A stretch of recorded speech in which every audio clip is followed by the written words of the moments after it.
Good morning.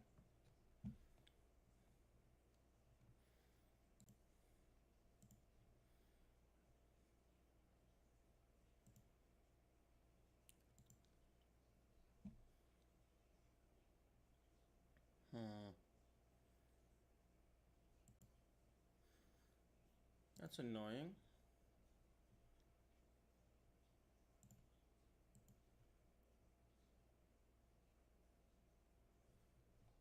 Why is the monitor capture not in the corner?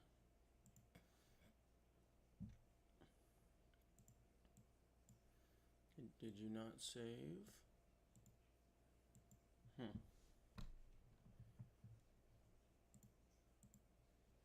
Okay.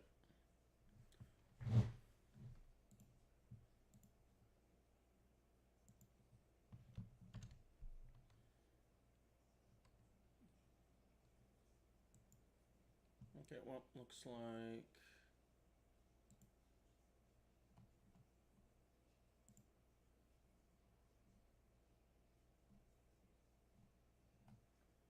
Twitch and YouTube are both updated properly.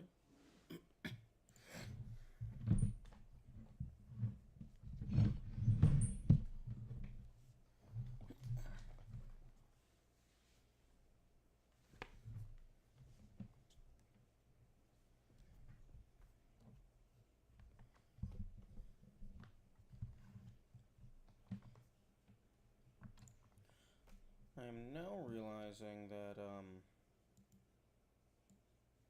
I could potentially put the kill player function inside the player class. Well, I mean, the player object. There isn't a player class.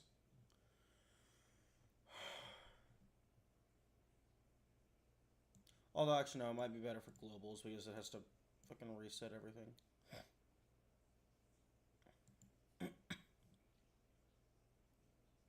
Or, actually, maybe we have the kill player function on the player object, and then just at the end of the kill player function, it runs a global level reset.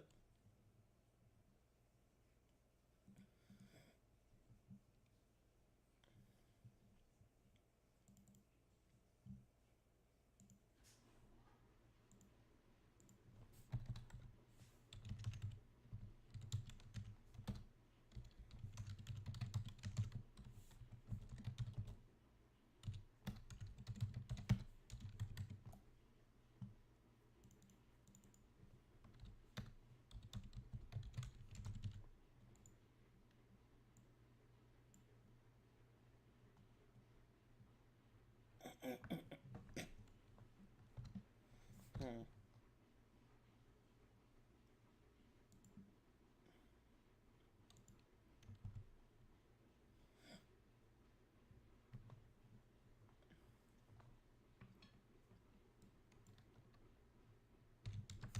Get node.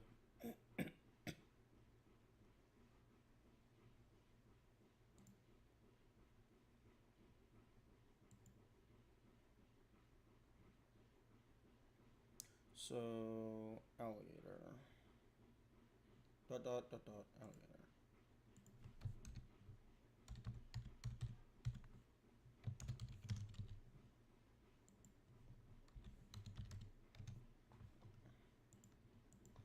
And then I can never remember how to do the timer.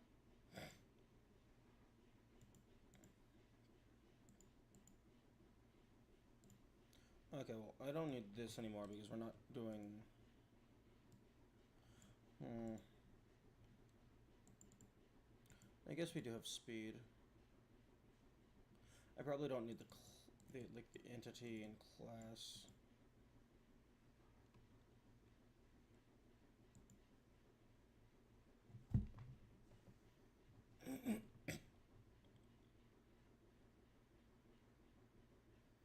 Hmm. Okay, do we have a timer anywhere?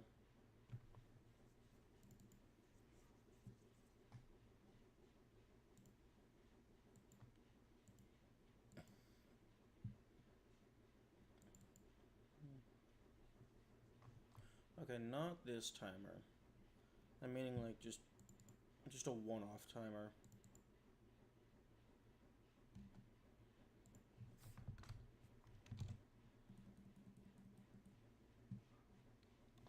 Because I don't want to look that up every time.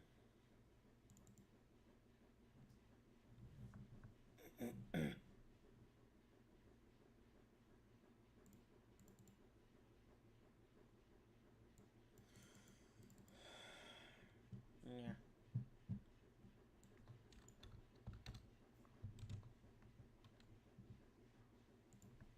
Go dot one shot await timer.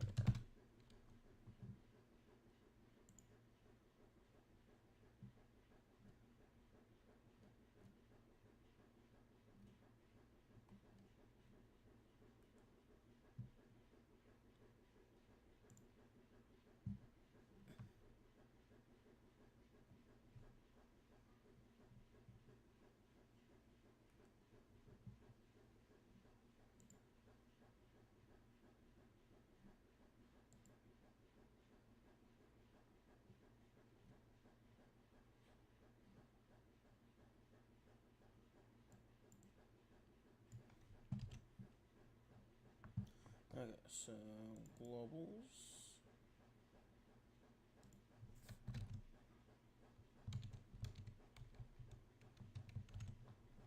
And then reload.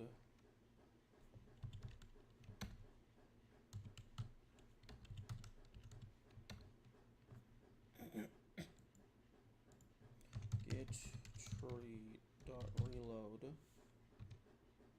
Ooh, wait, hang on. This won't work.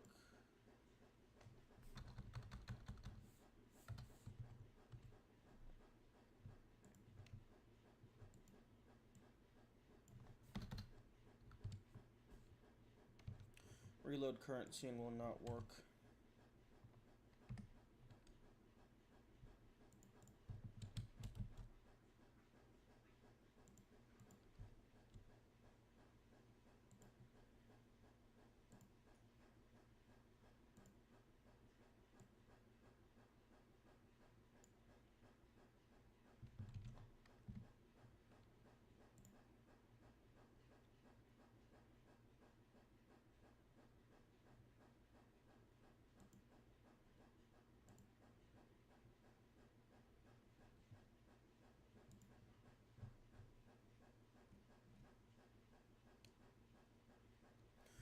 Huh?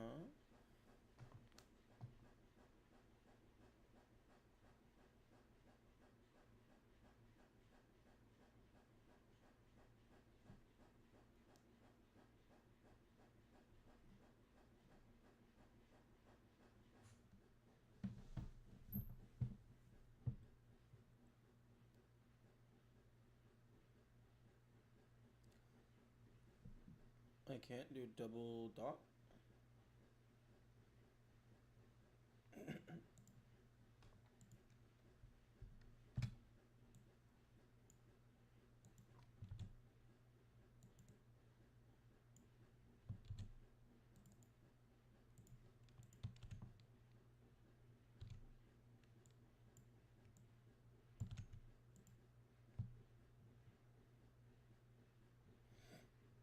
Alright. Argument 1 should be node path. I just hit copy node path.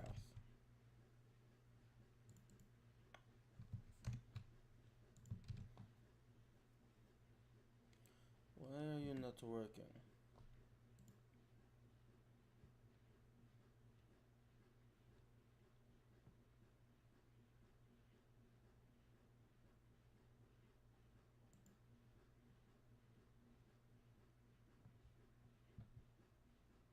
Hmm.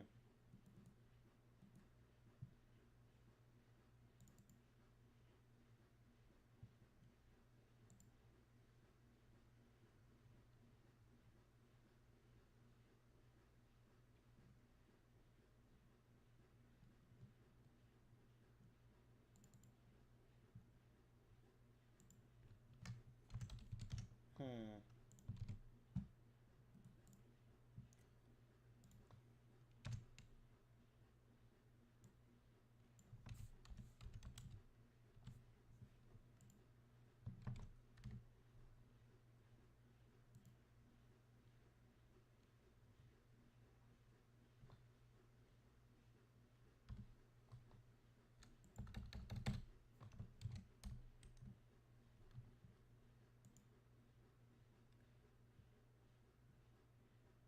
Invalid type in function. Oh, wait. Can I just do this?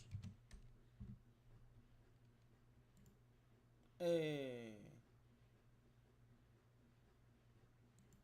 Okay.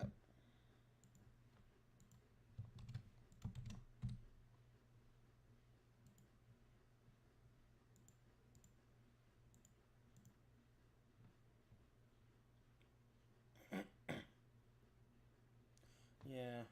Current scene is null.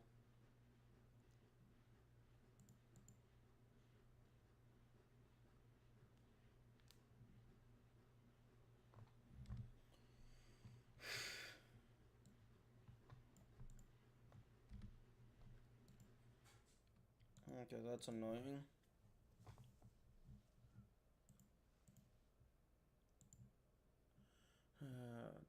Do.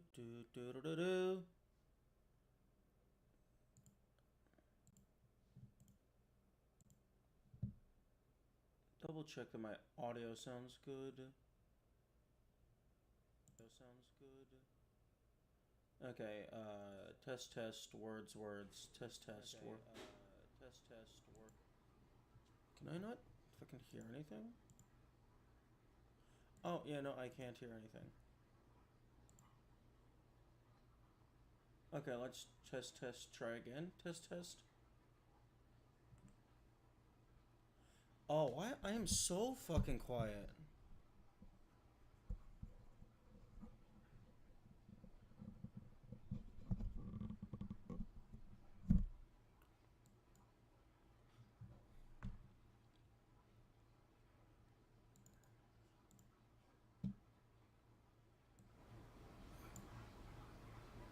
Okay, test.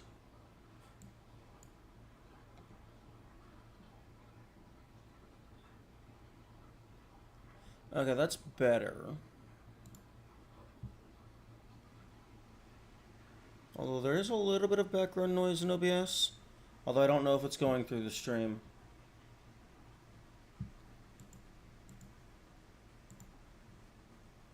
But it's better than sounding like a fucking whisper every single time.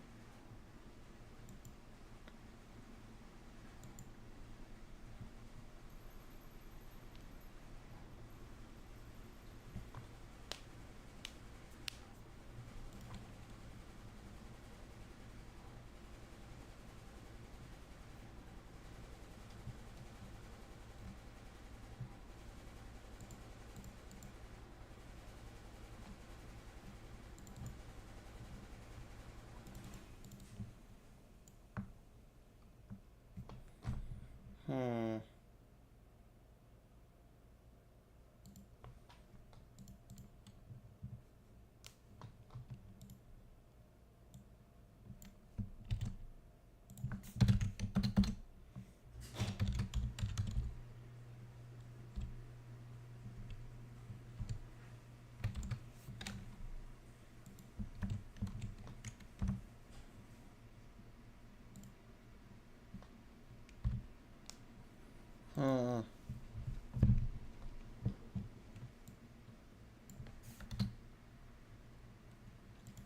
Okay, here's what we're going to do.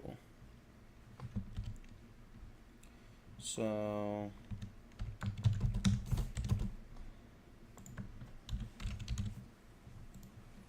And then...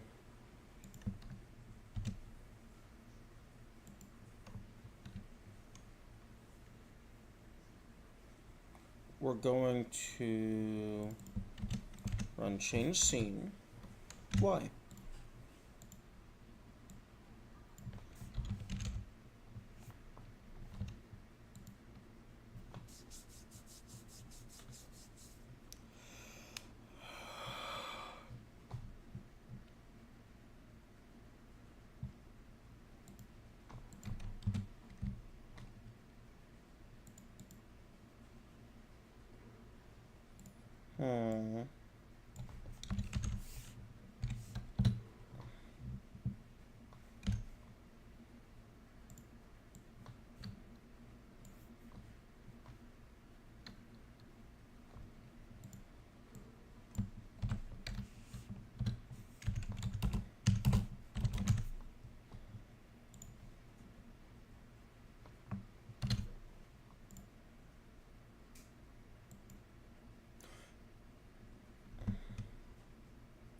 Returns the relative node path. No, I don't want the node path.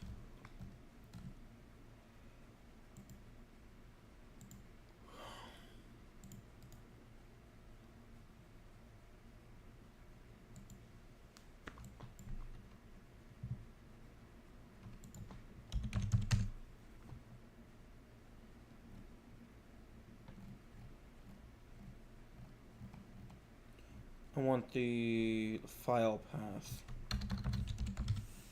Scene file path.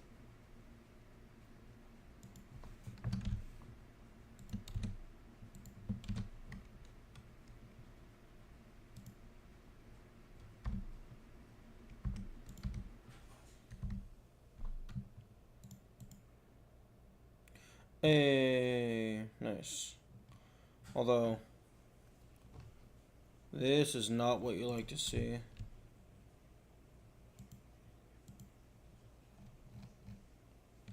I mean, it still has the metadata.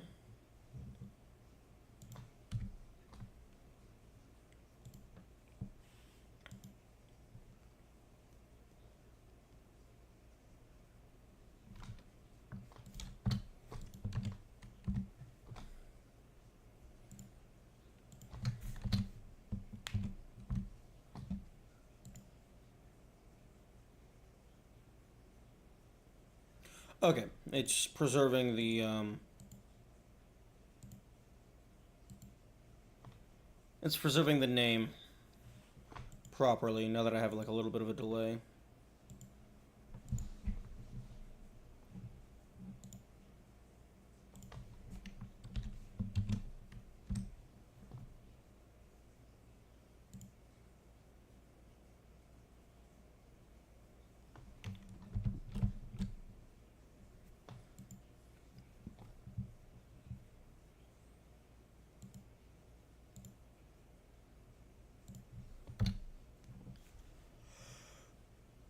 Falling objects, indeed. We do have falling objects. Good morning.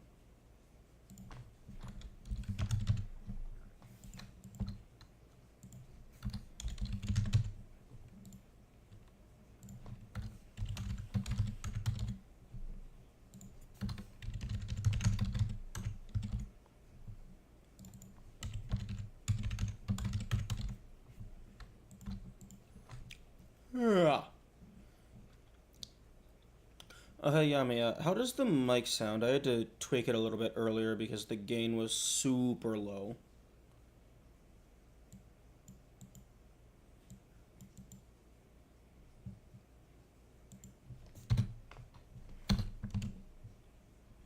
It's okay? Okay.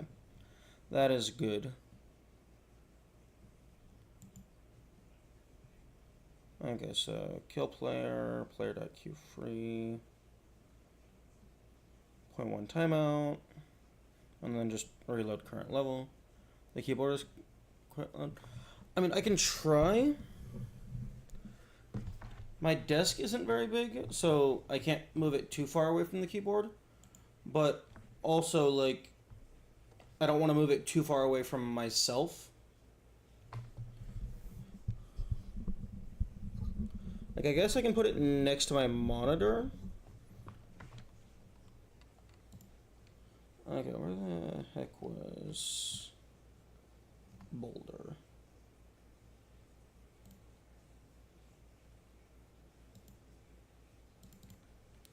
Okay, so kill player, body.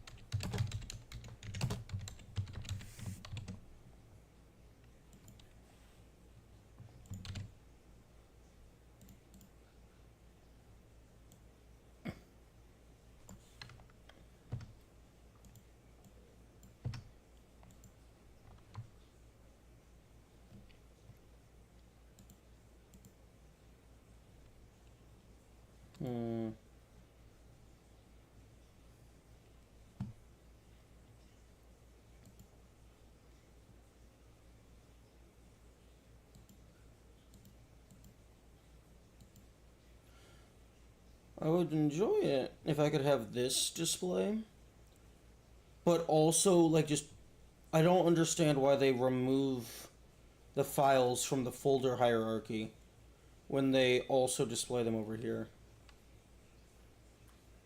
Like, if they would show this shit in the folder hierarchy as well as over here, I think this would be perfect for me. Just to reduce clutter. But all it does is make it harder for me to know where shit is.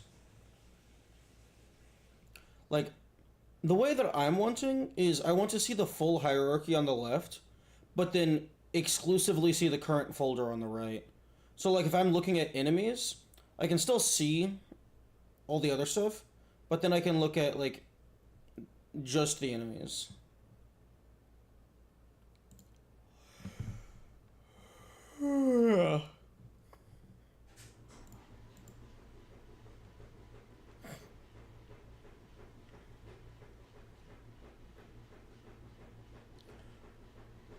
This is way better, especially as the project gets bigger. I don't know. To me, it just makes it harder to tell, like, where shit is. Because, like, right now, it's impossible for me to tell what is inside of classes unless I open up classes. And I don't like that. You don't want to have to scroll through 200 items of anything you're looking for. That's why you collapse the things that you're not looking for them. Or just go to the top and go thing.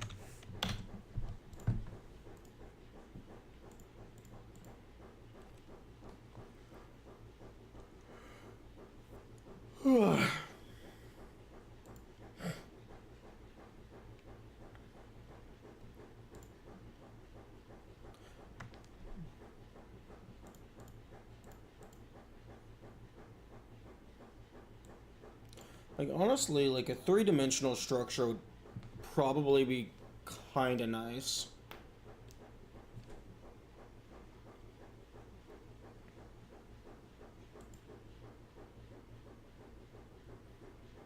Okay, probably gonna delete that classes folder at some point. It's not really doing anything. Okay, so... hazards... kill box...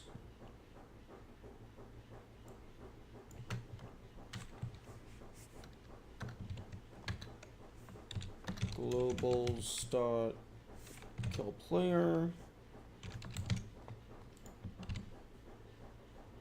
The washing machine is very loud.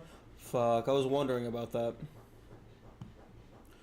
Yeah, that's why I had the gain down lowered, so that, like, my air conditioning unit would be quieter, but then that also makes it, like, next to impossible to hear me.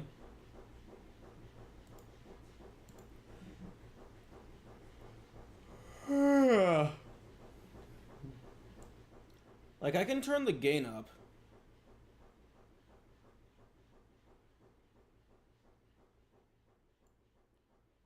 Like, around there, around right here, is where the washing machine is not really displaying on OBS. Does that sound doable? Because I was doing some test stream listenings, and it was like, I'm super quiet now. You could try reducing sensitivity and then increase gain.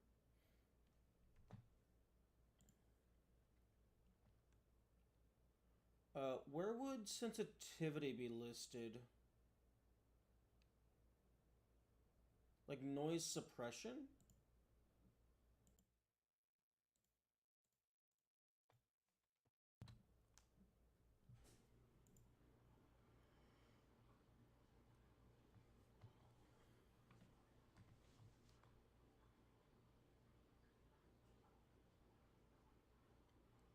Because, like, if it could somehow, like, register, like, distance and stuff, and then only, like, pick up, or, like, filter out anything that's more than a certain distance away, that would be nice. Although I don't know if that's doable.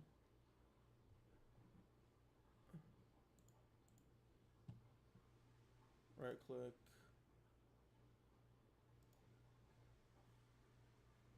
sounds. Yummy?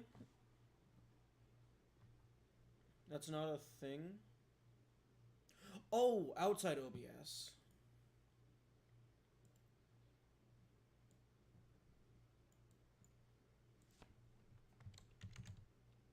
Sound settings.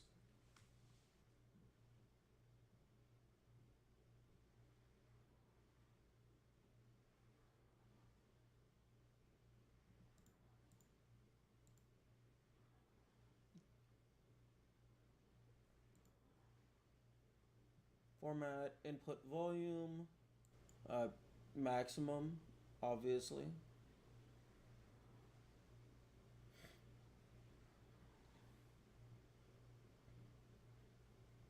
Audio enhancements, fuck off. Sound control panel.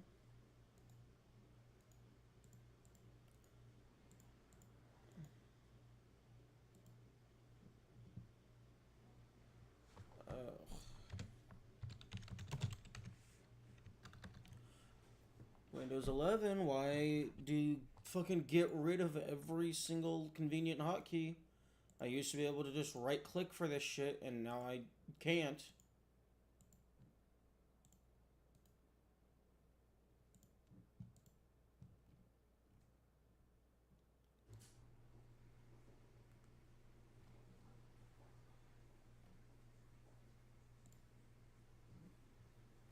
Now it's in a stupid. Ugh.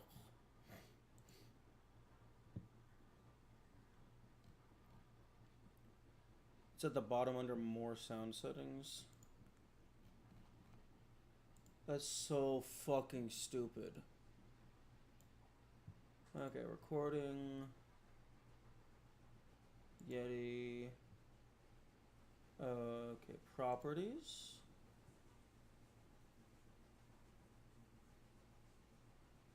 Levels. Okay, the microphone, under microphone properties levels, the microphone is at 100%.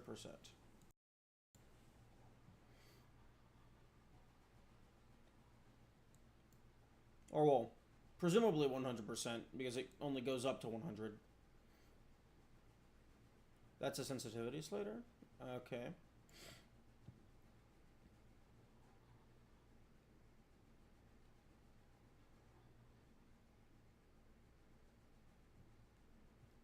So, should I make it less sensitive?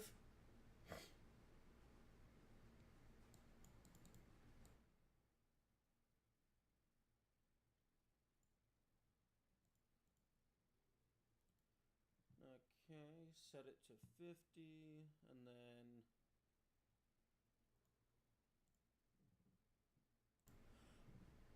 Okay. Okay, I set it to 50 on the sensitivity, and then I just disabled the gain filter. How does this sound? Words, tippity tappity, words, clickety clackety.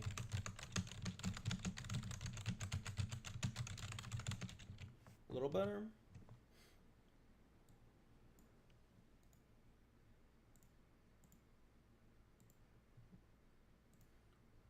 Okay, I can increase the gain.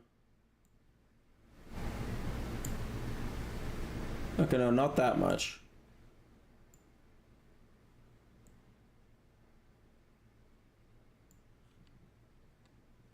Okay, I set the gain to 5 decibels.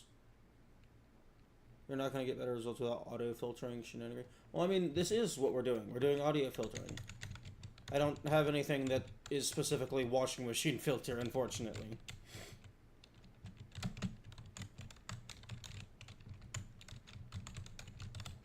Dabba-dee, babba-doop-boo-boo. Or physically changing your desk layout. Yeah, no, my desk layout is going to be different soon-ish, trademark. No, I knew this mic was going to be more sensitive, so typically I won't be running washing machines and stuff. I just kind of really need the clothes for tomorrow. Keyboard itself is probably loud because vibrations. Oh, true.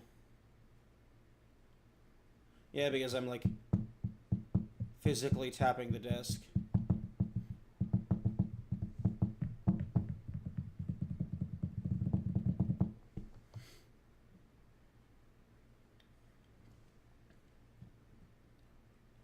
Yeah, eventually I'll have a mic arm.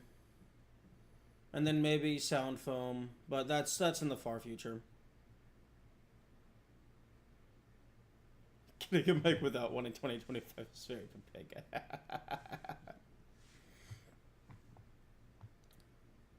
Well, you live and you learn. You fuck up and you learn even more.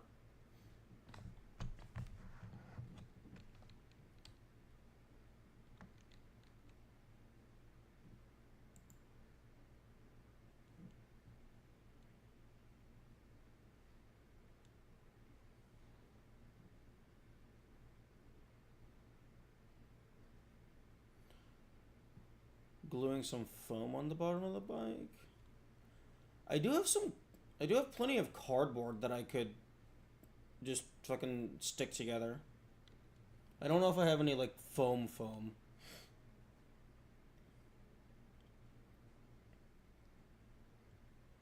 But I'd rather not glue stuff.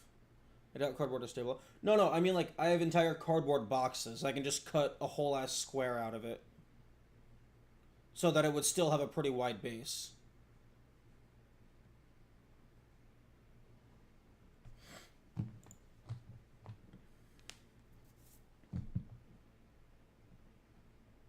Foam, rubber, or silicon?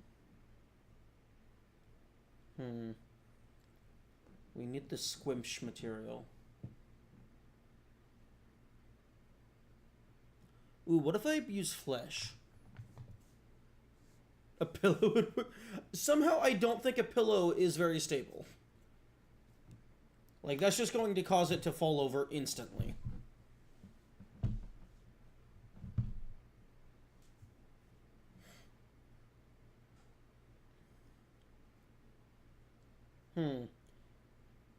Actually,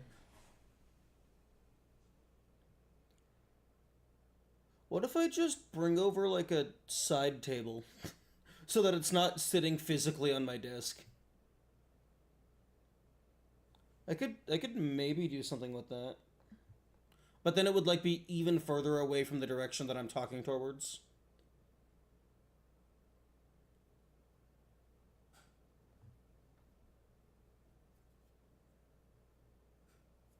Yeah, I know you want it to be as close as possible.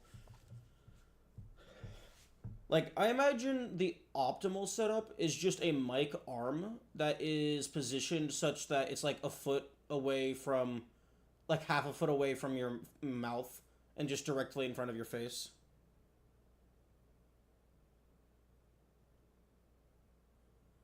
Because, like, fucking square cubed law fucking you in the ass.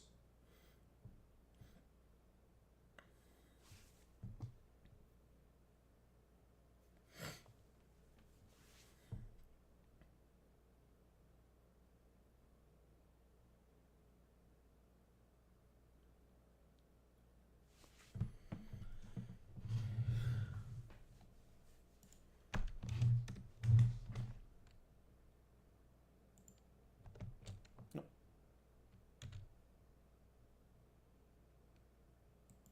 Okay, I should probably add a reset level button. The louder you are compared to ambient noise, it's easier to filter out the ambient. Oh, yeah, because your wavelengths are far more intense, so you can afford to cut those down a little bit in order to nuke everything else.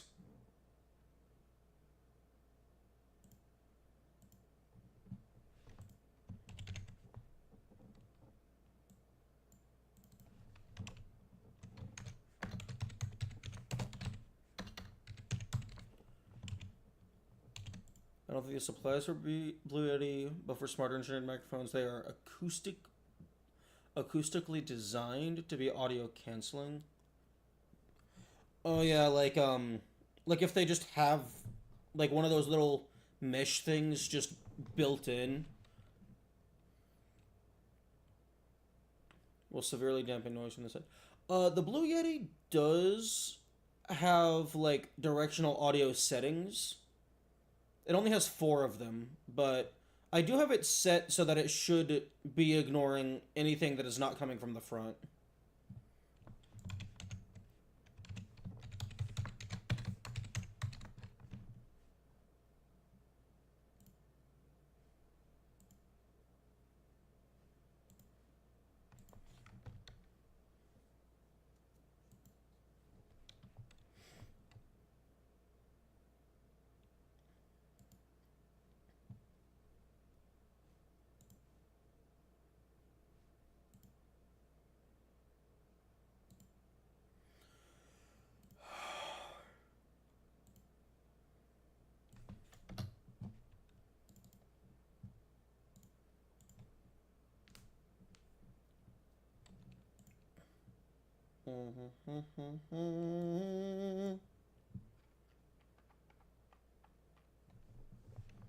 And then if I just go to globals,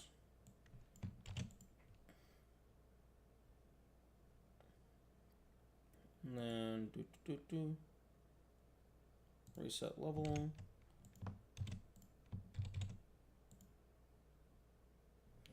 Function change.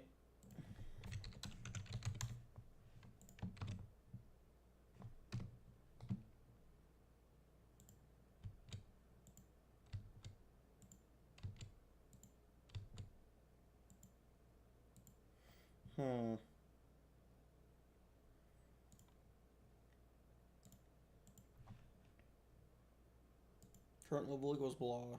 Change scene current level. Very odd. Acoustically built so you cannot get noise from the side. Physically impossible. Oh, so instead of just like programmatically canceling it out, it just doesn't receive it at all.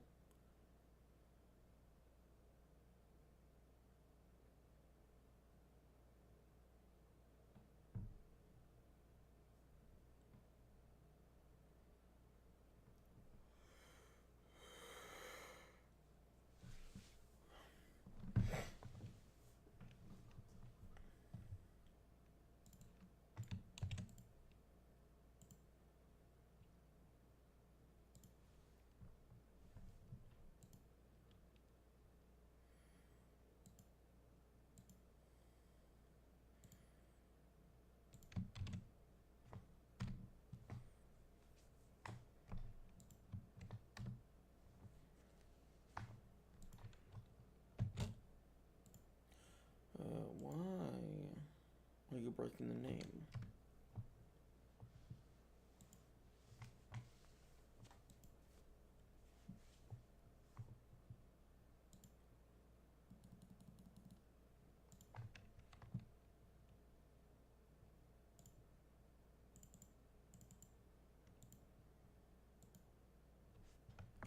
It works just fine when I do this.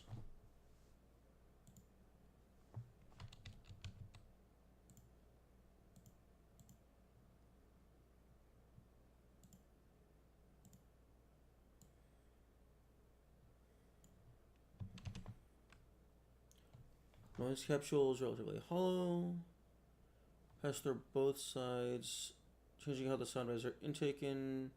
You can force sound waves to cancel out. If you already have the settings, figure 8 is usually ideal if you don't have it set to that.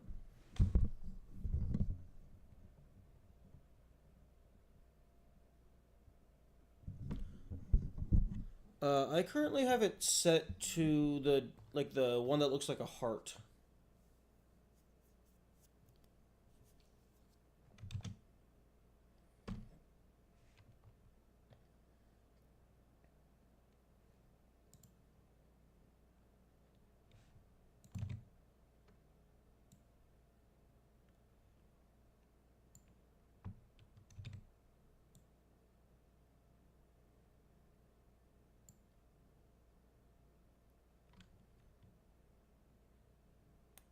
Party out is second best.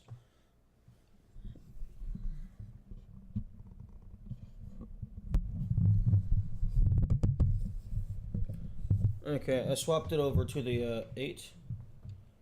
Only in one direction. Figure eight is extremely narrow, but both forwards and backwards. Oh, okay. So if you have, like, basically no sound coming from backwards, it's effectively only picking up forwards.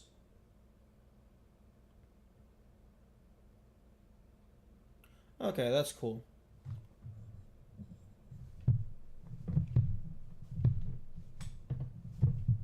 I imagine figure eight is more so for like if you're having a podcast, so you have one person on each side of the mic. The screen isn't making noise. I see. My mic is not sitting in front of my screen. It's like sitting beside my screen. My current desk is small enough. It's too small for it to just be directly in front of me. And even if it was, I would be blocking part of the monitor. I'm planning on getting a wall mounted setup for my next location. It's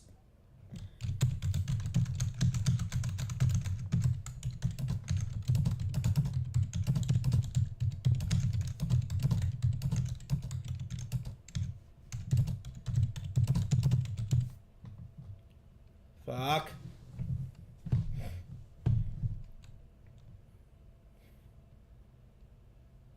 I mean, I personally don't care about keyboard audio, but I don't know if like most people would have issues with that.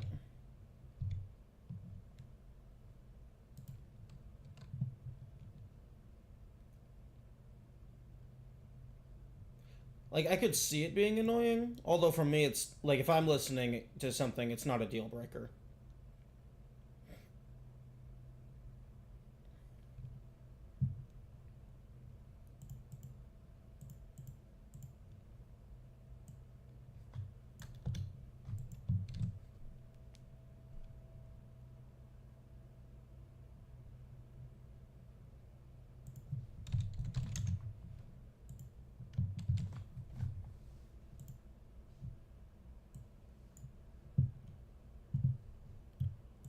Pick a pattern except omnidirectional is two-dimensional.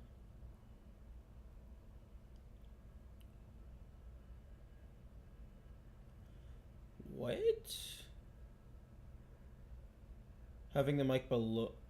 Oh, that would explain why they on the like the instruction booklet, it fucking has a diagram saying, "Hey, don't talk into the top of it. Talk into the front of it." I kind of have it angled so that the front of it is facing me. Unfortunately, um, the stand that this thing comes with only allows for rotation. It does not allow you to like slide it up or down, which seems kind of whack. But also, I don't like the mic facing directly towards me because the LED on the now listening indicator is so fucking bright. It's like a red laser shooting directly into my retina.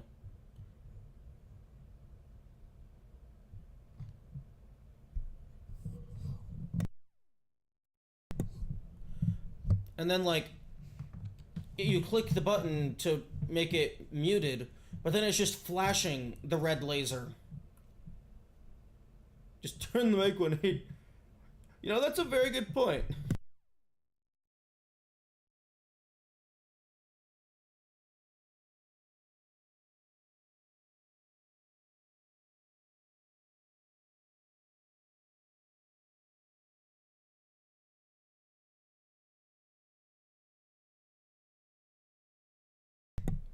Okay, yep. Just gotta make sure that it's not muted because I can't actually see the muted indicator anymore.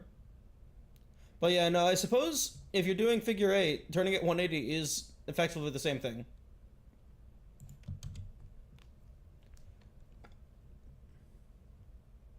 It sounds different.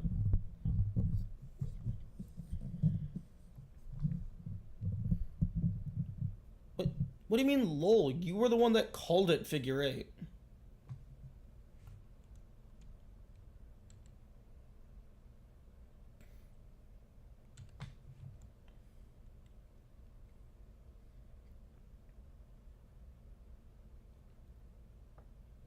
Hello. Only because apparently it's not very symmetrical for the Blue Yeti. Possibly. Hello, I'm doing good. No clue how I'm supposed to pronounce that username. That's a lot of letters and not very many vowels.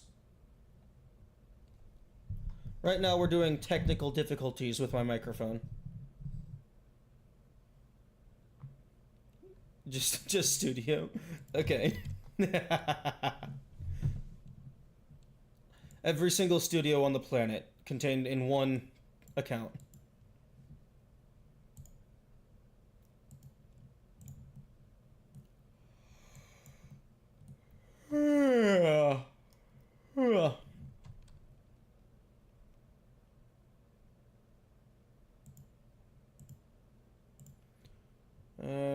Okay. Okay, you go on the other side. Level 1. Oh, it's not fucking up the node name this time, even though I changed absolutely nothing.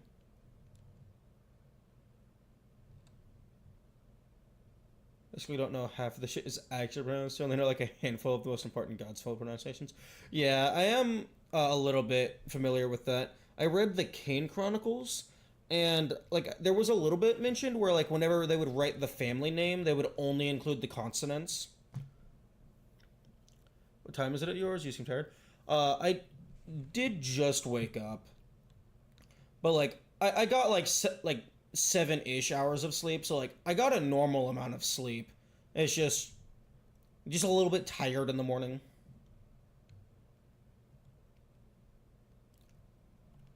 You know, I'm just now realizing that I've been building my levels in the bottom right quadrant rather than the up here.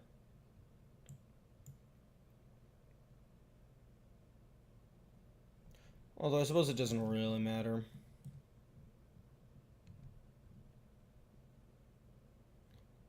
Every Egyptian, we don't know the pronunciation. We just assume it's an E. I suppose that's fair. I mean, most of the vowels are effectively the same, just with slight different nuance. They all come out with just varying shapes of I.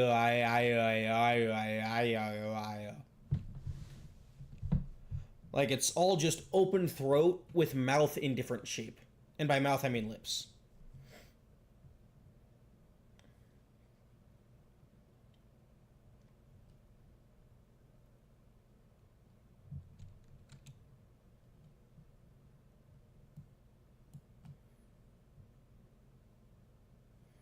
Okay, so we have player respawn functioning.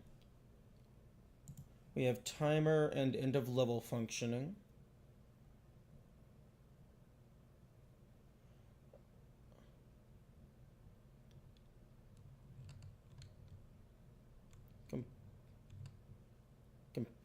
And now you're competing with people who made their own console and thousands of games. No. I'm not competing with anybody other than myself. If people want to go play a different game, fucking go play a different game. Also, games are not mutually exclusive. Like, you can buy the brand new Super Mario Brothers, but also still go buy a random indie title. You don't, it's not one or the other. I mean, obviously, some people have less income than others, but games aren't mutually exclusive. You're allowed to play more than one game.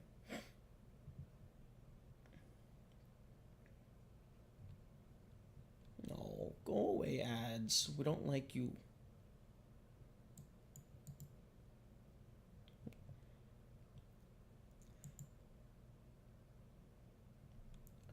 I don't know your pronouns. Biologically, I'm male, but psychologically, I don't give a fuck. I just default to male because it's just simpler. Less shit to think about. But, like, in terms of, like, personal opinion, I am a collection of memories. Memories have no physical form, and as such, just like you could just take my consciousness, throw it into a robot, throw it into a girl, throw it into a fucking tangerine. It's still my consciousness, regardless of physicality. Your mental goop does not have a gender? Not really.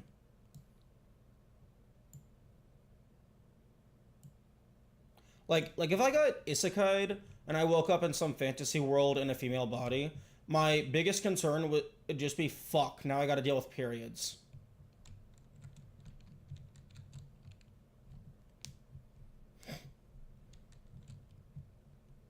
My second biggest concern would be fuck, the life expectancy is probably a lot lower here. Daring of you to assume the biology is exactly the same. True. That's actually a very good point. If I was in another universe, the humans might work differently there, and it might not even be humans. Okay, once these ads start, I'm gonna go refill my water. Especially considering how varied our own animal kingdom is. Yeah, that's a very good point. Okay, I'm gonna go refill my water.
Okay, and we are back.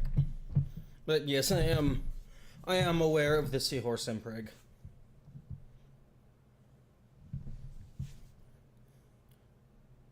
It is, the seahorse is a weird creature. I don't know how it didn't go extinct.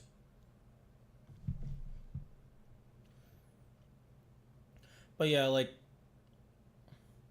I guess like I just view my I am my consciousness, My physical body just happens to be a vessel that is hosting it. That physical form could have been anything.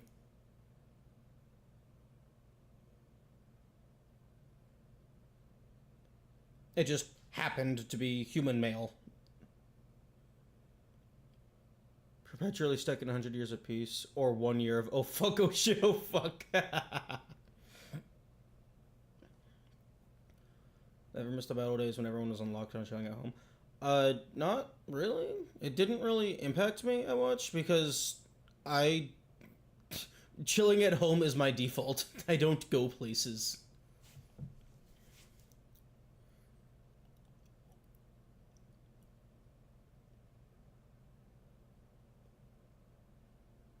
Man, if I got isekai'd, I don't know how it could be. Okay, idea. Although I don't know how it could be even be done as a story. Like someone who gets isekai'd, but they are clearly not the protagonist. But they just want to be a part of the story so bad that they just study and study and get powerful. But like they just keep getting like shafted to being like side character, but it just is really bothering them because they want to have a little bit more of the limelight. Yeah, I have a job outside of streaming. Concept you're thinking of as unique as you think it is as unique as you think it is? Isn't as unique. Okay.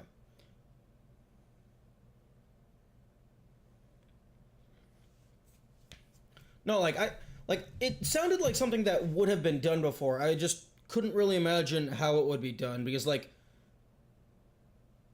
I guess you could do it from the angle of they want to be with the hero's party and like help them.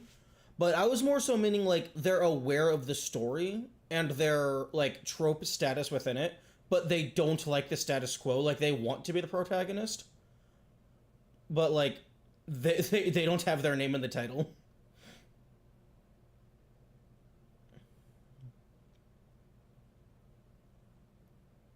Or like I guess from the perspective of like me being isekai, it's like I fall into the world or whatever, and then it's like there's this big group of adventurers or whatever, and they are very clearly the protagonists. But it's like, yo, I'm in a world with magic. I'm gonna learn magic. And then you just get caught up in the plot because you're engaging. One of my favorite is because unfortunately I act so early. Deconstruction of the genre where the actual main character is just a fucked up local who is stupidly OP. And it's the kind of people keep showing up because they think they're hot shit and getting one-upped. Oh, that sounds like a hilarious parody.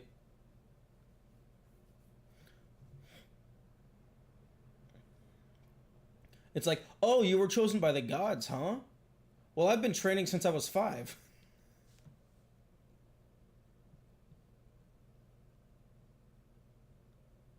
It's like the One Punch Man of isekais. Yeah, One Punch Man is a very good parody. I've only seen season 1, but from what I understand, like I think I watched a like an explainer type video a while ago. It's like, what if the shonen protagonist had their full power from the start? Which is just that's just a really cool idea. Because then you have to deal with like how do you make a story engaging when the protagonist always wins? And then you deal with the like mental effects of never being able to have like a satisfying fight, and it's just everything is boring. They dropped the whole shtick really quickly. Interesting. Feels good to be with full-time streamers again. Not how the fuck do you bot a stream? I mean, I guess you could probably do that with AI now, but that doesn't sound like you're gonna get very many viewers if you don't like have actual person talking with chat and stuff.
I found the title again. Everyone is from another world except me. Oh, that's hilarious.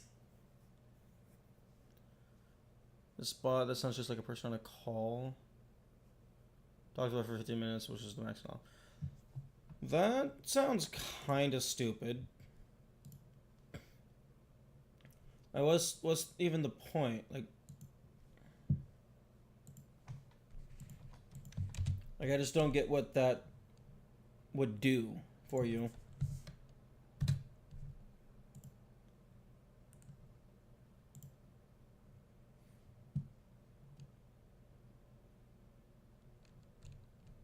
Like, I guess it's just like, oh, it's easy. It's well, maybe not free, but like, it's easy. I don't have to do anything. I can just throw this bot at people, and then they give me money.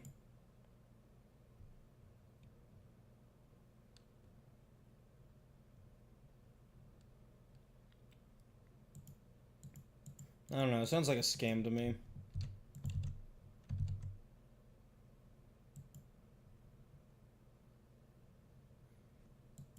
Or rather, sounds like...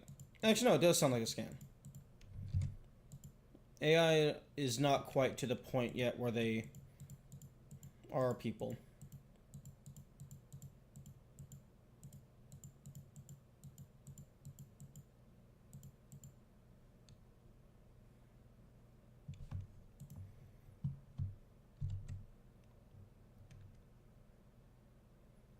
Jump high, jumps remaining.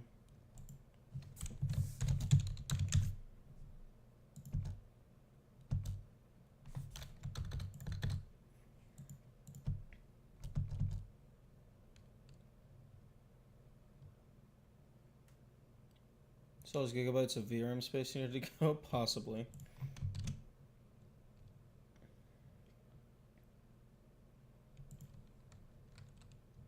We need to have somebody build a Jupiter brain.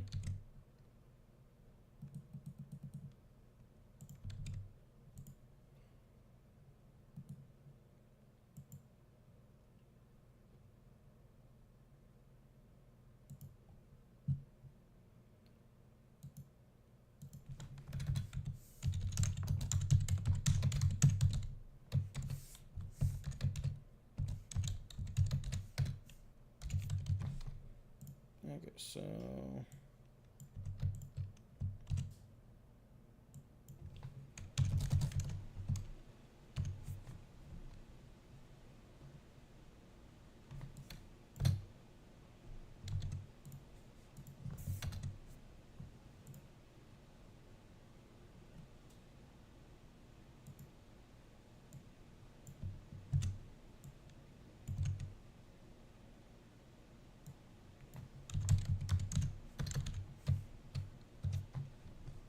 Reset level.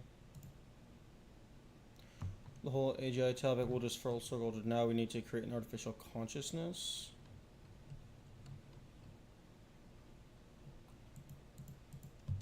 Well, I mean, you can probably, like, fairly easily define, like, intelligence. But, like, isn't consciousness, like, a subjective experience-based thing?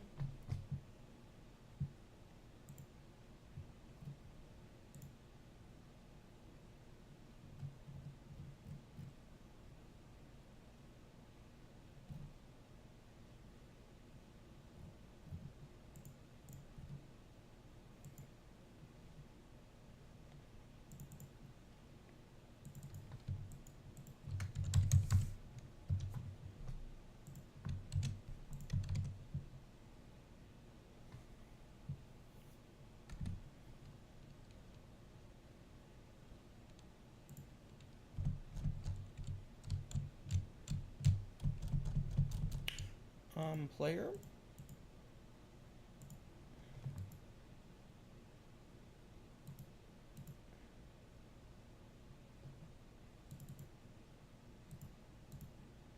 Why are we not moving?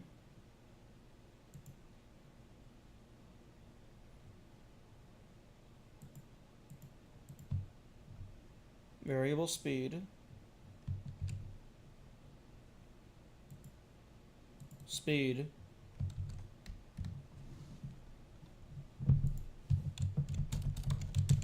Claire. What did I delete in here? I only del... Oh, wait, move and slide. Okay, there we go.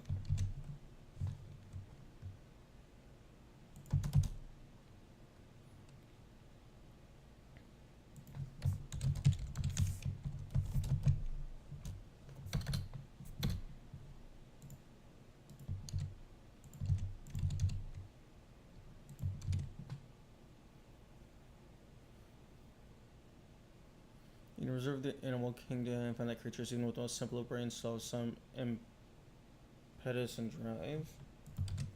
Yeah, it's called I Want Make Baby. That is the drive.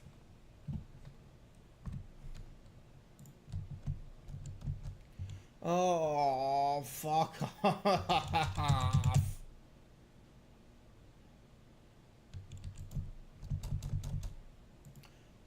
Did I seriously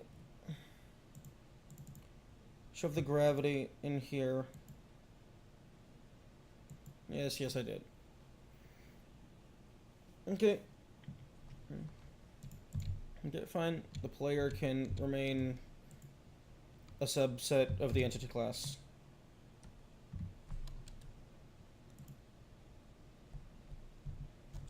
She code applied gravity contains gravity. I forgot that the gravity was in the entity class so that it could also apply to the enemies.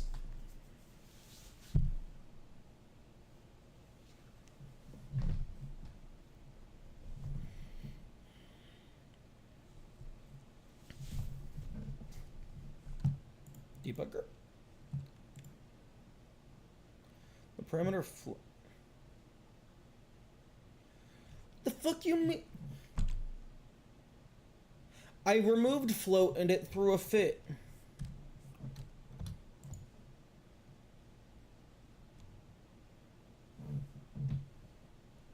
Fuck. What? I remove it, you throw an error. I keep it in, you throw a warning. What the fuck do you want? Yes, I know yellow warnings can be ignored, but I would prefer to have no warnings.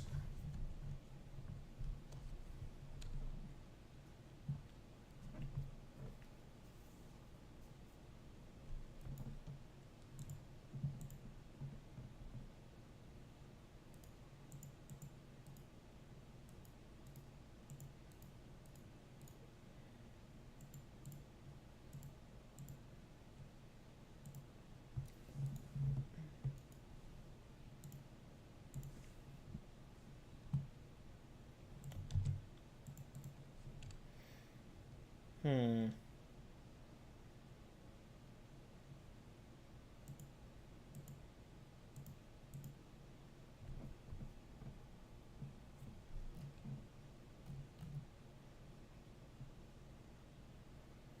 Wait, I'm sorry.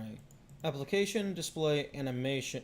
Why is this not in alphabetical order? What the fuck?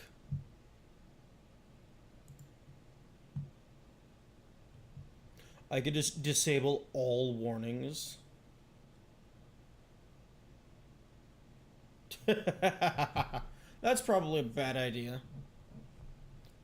Debug, go to script warnings. Oh, wait. Why are we ignoring some?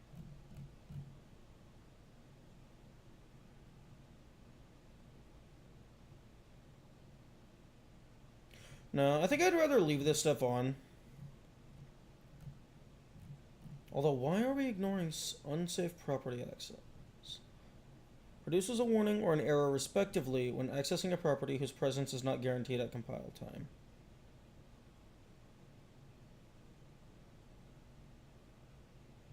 Oh, that's being ignored because that's going to happen a lot.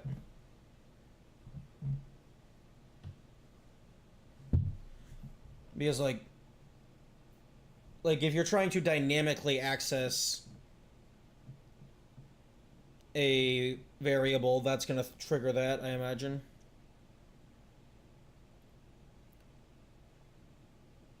It's impossible to trigger an unsafe access from GDScript.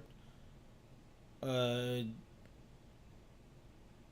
accessing a property whose presence is not guaranteed at compile times. That sounds like it would be definitely doable to do, unless I don't know what it means by property.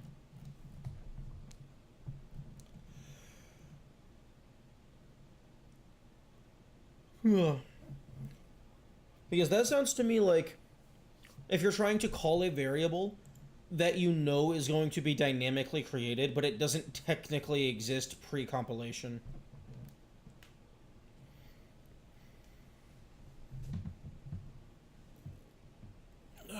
Probably setting the devs used to debug the Godot itself. Mm-hmm. Yeah, fair. Although, if it's literally impossible to trigger, why would it still be there on the user end?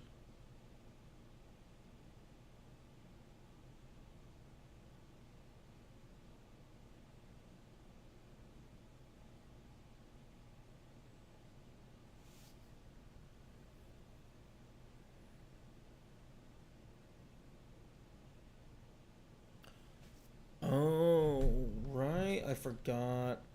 Godot was stupid and didn't let me use monospace text.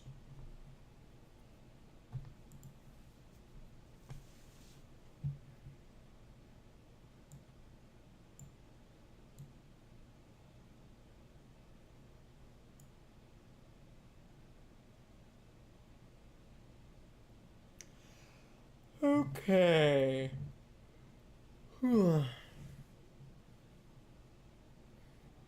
I wonder how YouTubers manage to write malware with G-script.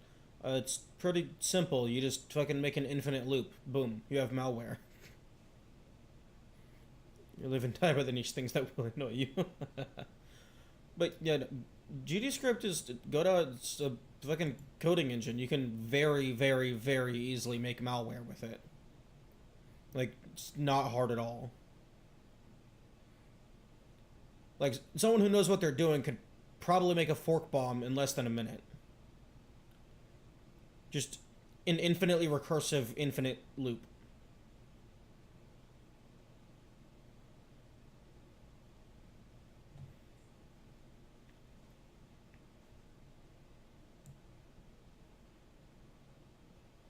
Okay, we got a level reset. We can move to the next level. We got little rocks that kill the player, although I don't have them indefinitely spawning. So they kind of just spawn and then kill themselves.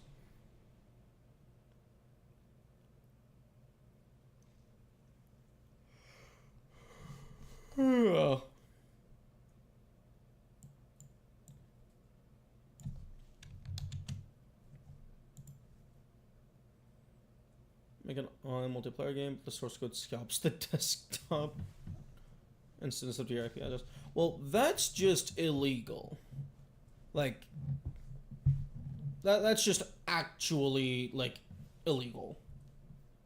Unless you're a big corporation, and then it's still illegal, but nobody cares.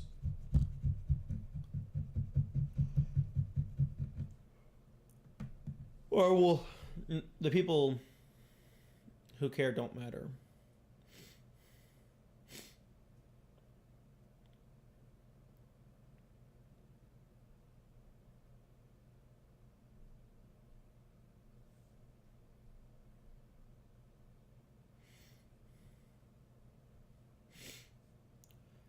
Huh.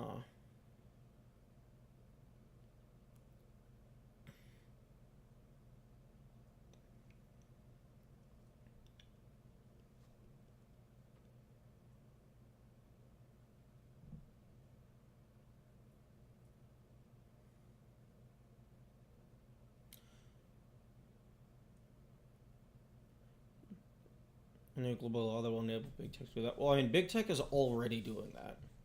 Like, I guarantee they're already doing that. They're constantly stealing your data.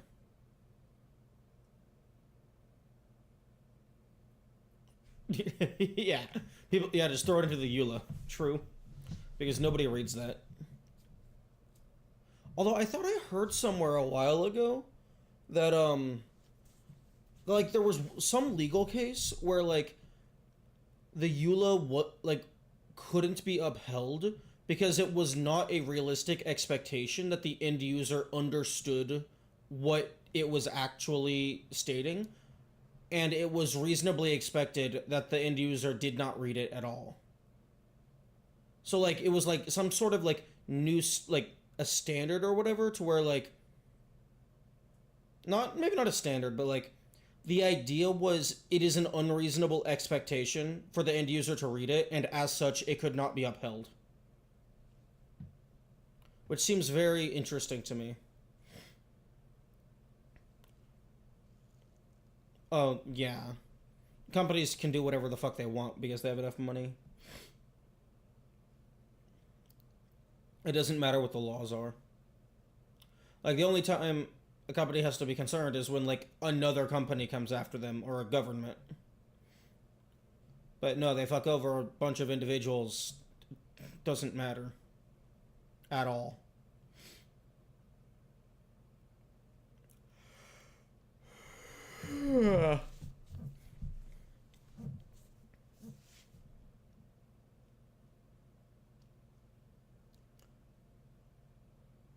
Even though like I imagine in a good chunk of cases it would probably be like cheaper for the company to just settle and just be like, okay, here's your money, fuck off.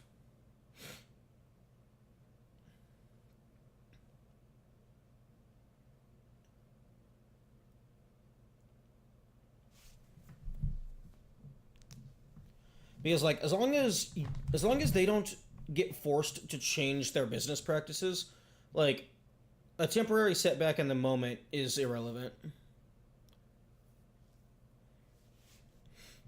Yeah, the fines that companies get handed is just fucking nothing compared to what they're actually making. So it doesn't matter. Like it's such a small percentage of their income that like it's not even a slap on the wrist. It's like someone lightly blowing on the back of their neck. It's like just barely enough to be noticeable, but nothing more.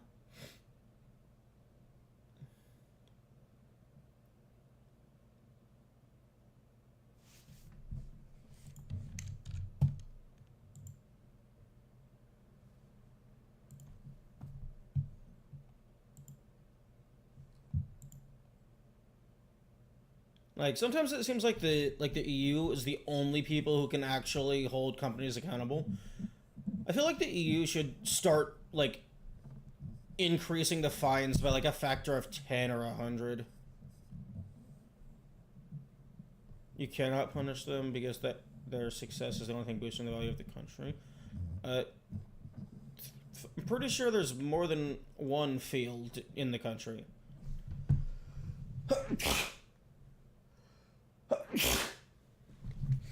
You can go ahead and just punish them one at a time.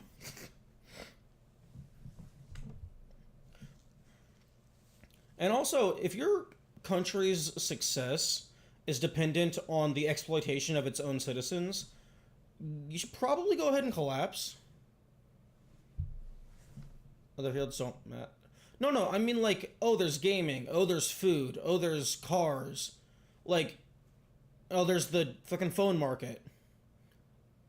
So like, you can be like, oh, Blizzard did a fucky wucky. Okay, we're gonna punish Blizzard, and then we're gonna wait a little bit, and then we're gonna go punish Apple, and then we're gonna wait a little bit, and then we're gonna go punish Disney, and then we're gonna wait a little bit, and then we're gonna go to the next guy.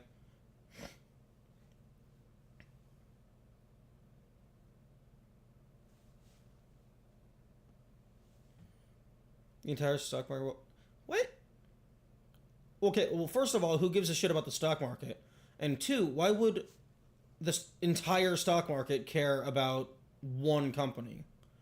You have all the other companies.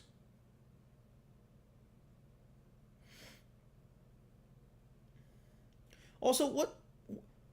Why the fuck would things get bad if someone gets punished? That doesn't mean that they're not safe. That just means, oh hey, a company needs to fucking change what they're doing, and be more like customer friendly.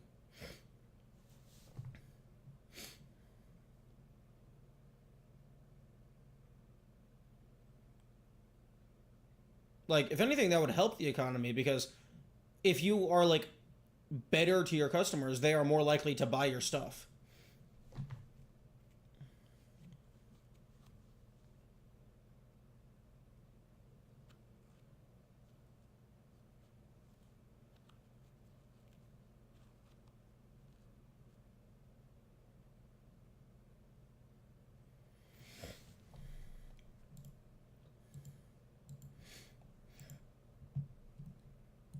Hmm. I guess I can do something with these.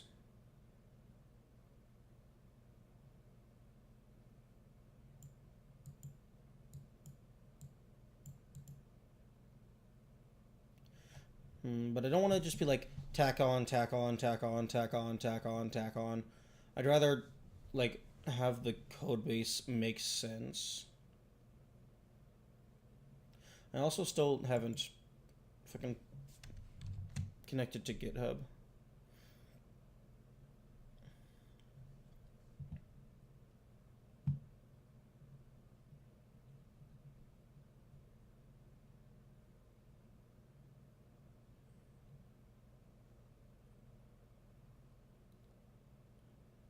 By far the biggest economic component of the U.S. Without it, the U.S. That's what? That's so fucking stupid. What the fuck is wrong with people? Oh no! Oh no! Walmart got reprimanded. Time to fucking shit my pants 500 times. The fuck? How does that make any sense whatsoever?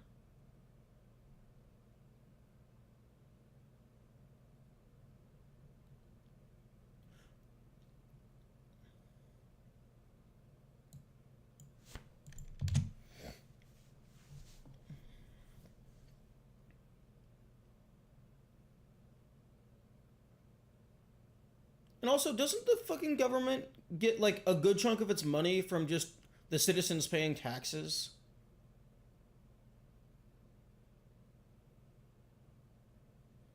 Like, the US basically has the income of 50 countries all rolled into one.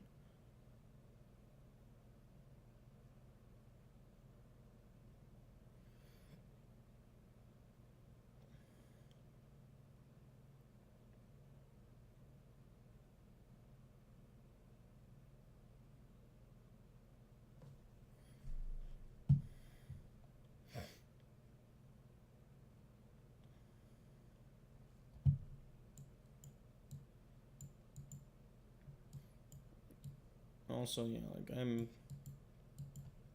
definitely blanking on shit to do.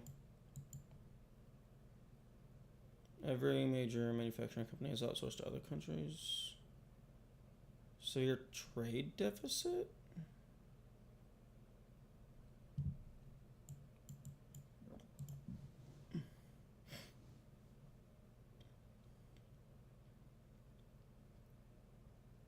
Oh, like we're bringing in more stuff than we're sending out.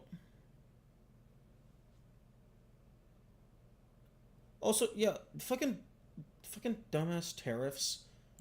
Like, I think I saw like somewhere that that has never been good. It has never resulted in a net positive.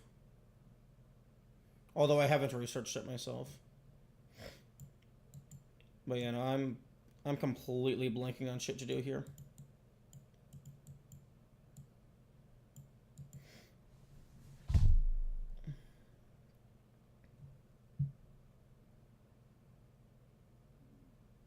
I mean, like, I guess I could start building levels, only having like the two enemy types.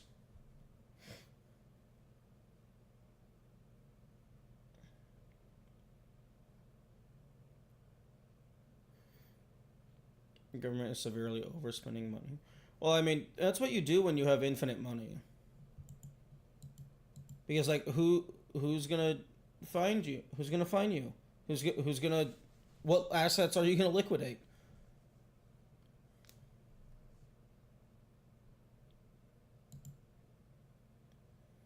Like, it doesn't matter if you spend money that doesn't exist if there's nobody to punish you for doing so.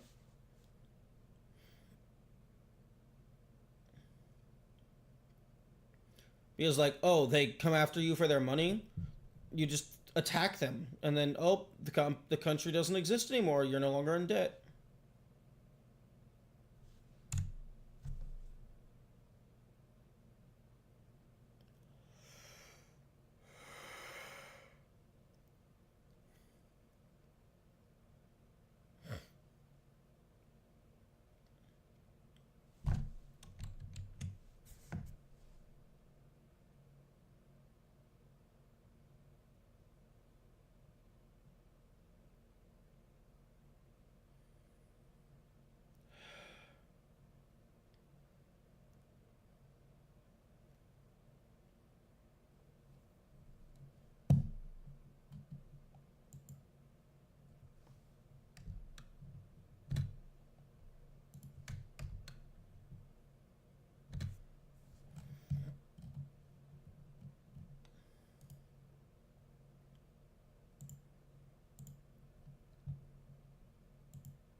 Well, I mean, the money from taxes is going somewhere. It's not getting destroyed. It's going somewhere.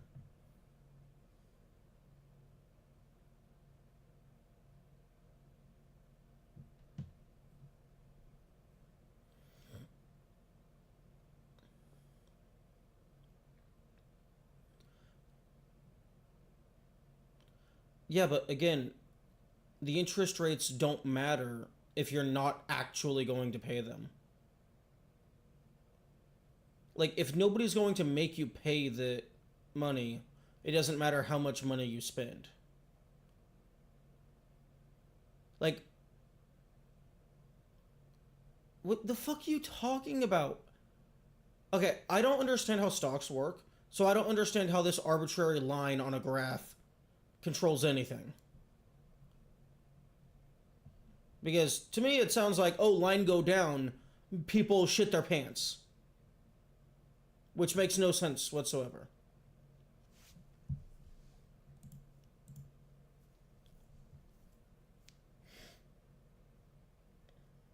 Like, I kind of understand it's, oh, I like this company, I'm gonna buy partial ownership, so I'm funding this company with a donation effectively, quote unquote. But like,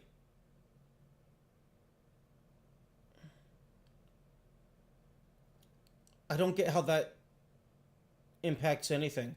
The vast majority of your income should be coming from selling your product.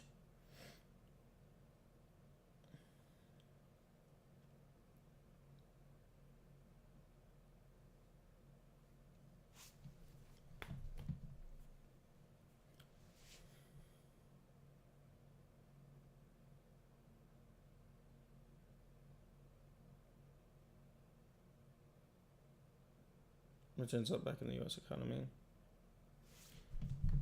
Okay, and I I still don't get what the point is.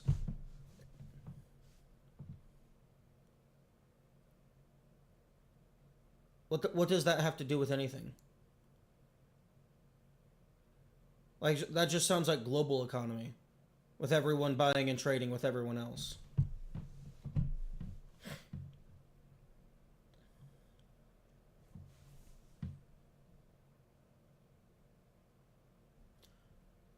Yeah, you keep saying ends up back in the U.S. economy. That's called how economy works. Oh, my friend has a thing that I want. I purchase it from them. That money is in the U.S. economy, quote unquote. Like everything in the U.S. is the U.S. economy.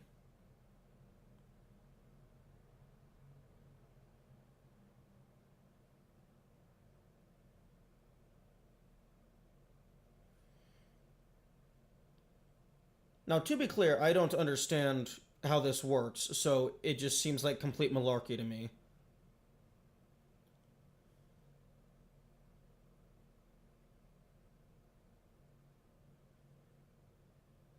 Almost everyone is trading with U.S. stocks exclusively because they have all the large companies.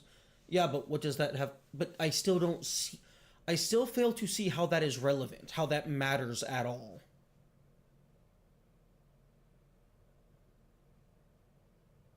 Like, it's still just a company. Like, okay, they they fuck up. You make them pay a fine. They don't do it again. We go on with our day.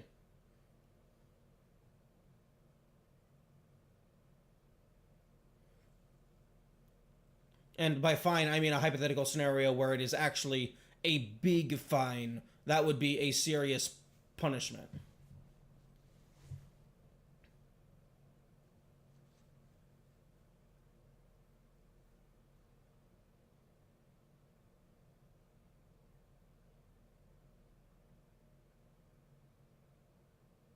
Yes, okay.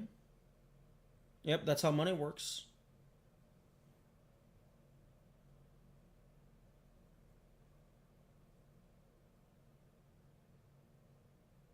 You spend money to be like to like have a good or a service that you're interested in.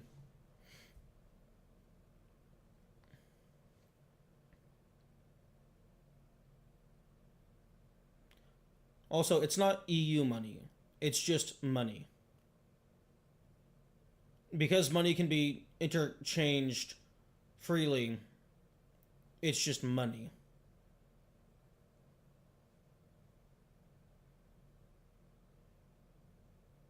It just has different labels and slightly different values.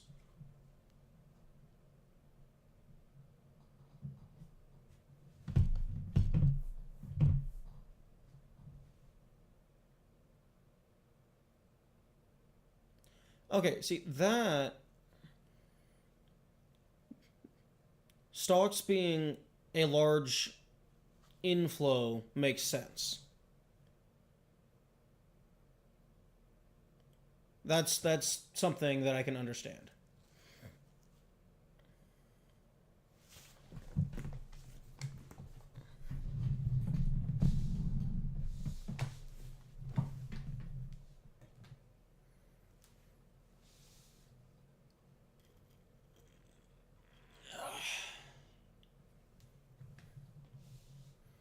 Also, sidebar, I do appreciate your patience with my ineptitude.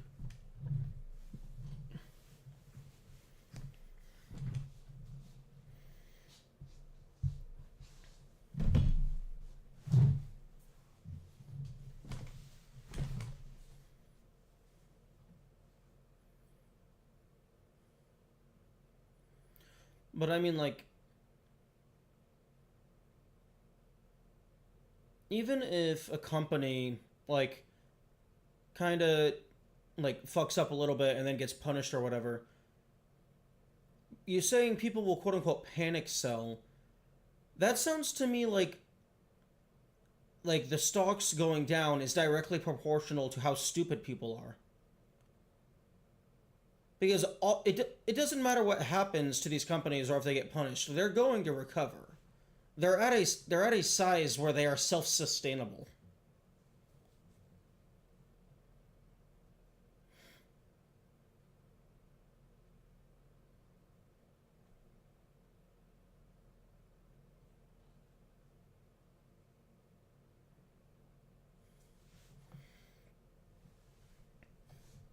So like if you're going to panic sell because of blah blah blah, then you're a dumbass. Everyone's a dumbass. Because if everyone just decided to not sell, then it wouldn't drop as drastically. It would only have a slight drop, and then it would be much easier for it to recover.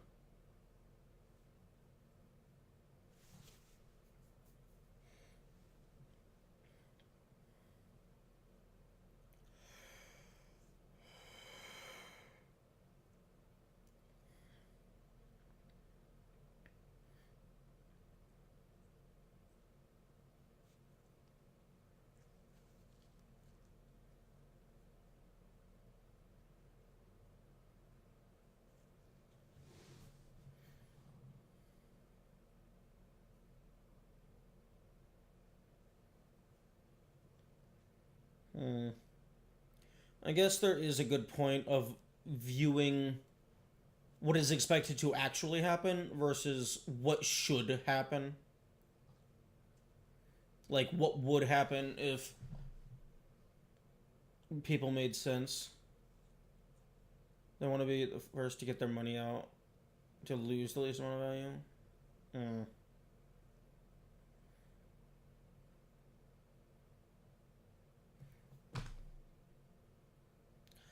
I imagine a lot of people also just don't understand really that the fall of the stock is directly proportional to like everyone pulling out at the same time.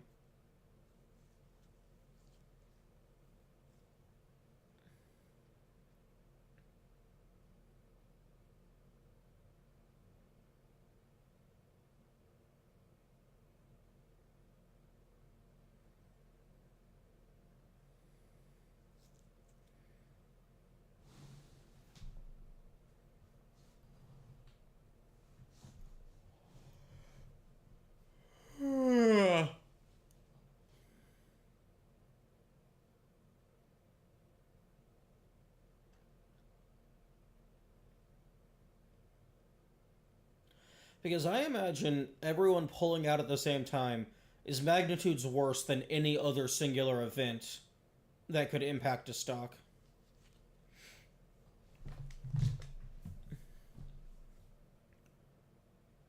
Due to the entire stock market crashing, try to be avoided by temporarily freezing the stock.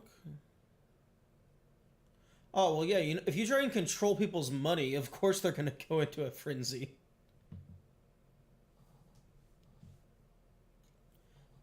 Trying to tell people like what they can and can't do, they're gonna do the opposite out of spite. But also, like, people are stupid. You could explain it as clearly as possible, and people are just not going to be able to internalize it. They're just not going to care.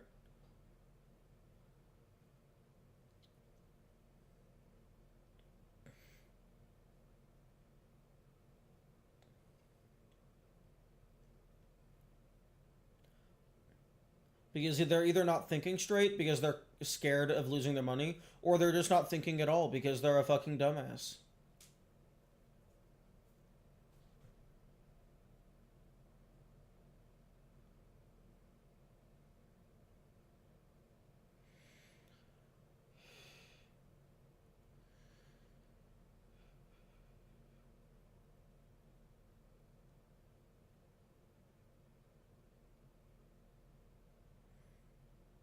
Too big to fail because the government supports them. Bleh. Don't have to fear the company going over because they get bailed out anyways. If the government says no, people 100% panic. The government will not bail out anyone anymore. Well, yeah, the government shouldn't bail out anyone. If you fuck up, you should be punished.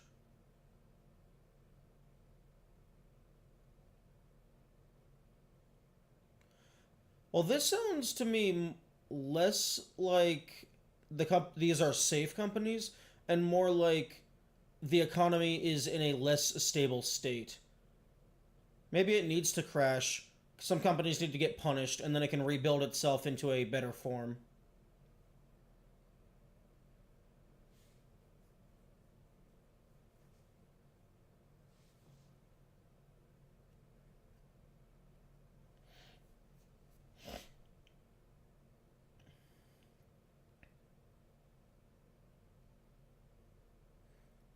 Oh, okay, that makes sense.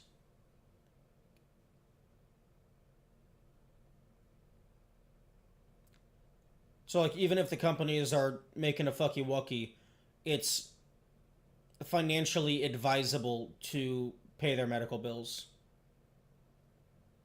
quote unquote.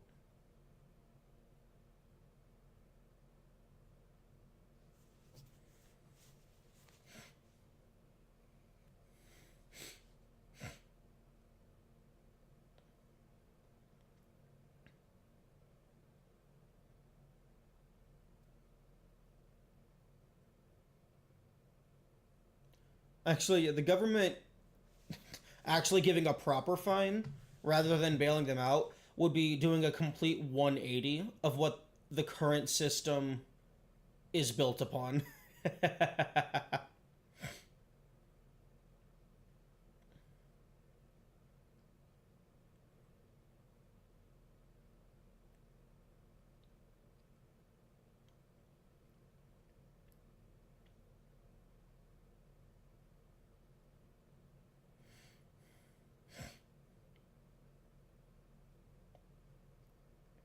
I mean, I suppose that makes sense, kind of. Like, if you're looking at the larger entities, it's like, yes, I make you a lot of money, so occasionally it would be in your benefit to help me out. So, like, if you're just viewing the larger entities, that makes complete and perfect and logical sense. But then you take out the magnifying glass and look at the tiny individual ants, and it's like, oh, all these people are getting fucked over.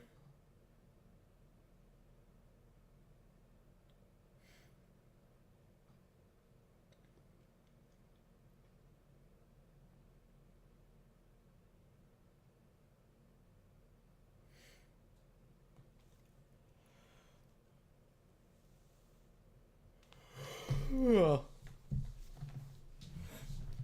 Yeah, EU is definitely putting in the work. They're doing really good work.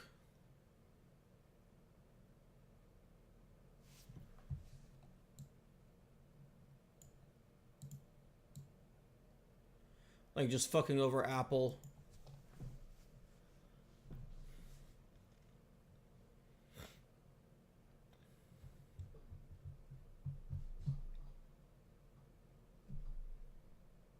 Currently about $40 trillion. So what I'm hearing is that we could liquidate the stock market to pay off our debt. That sounds like a plan.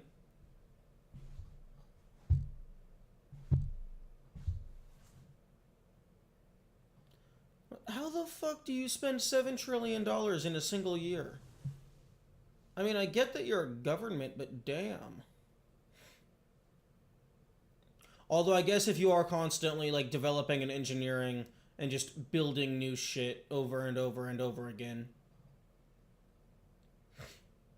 I mean, not just military, just the sciences in general. Develop like breaking ground, breaking new frontier.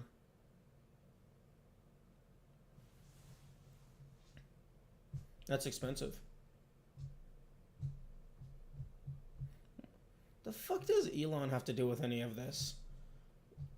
Go back to your car company. Actually do something with your assets.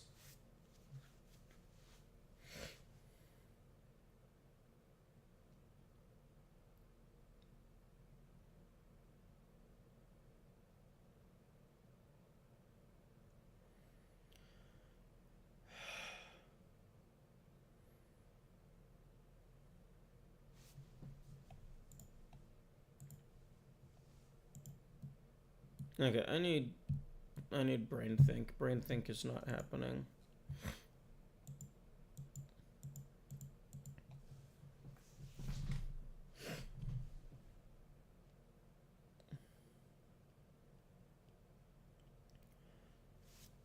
One thing that I would like to figure out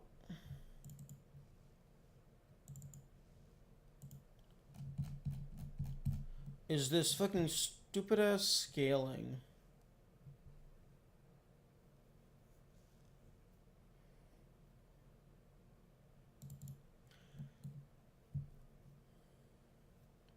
Because like this should be the full canvas screen. But then it's actually only like this because you have to zoom in the actual level so that it's not super tiny.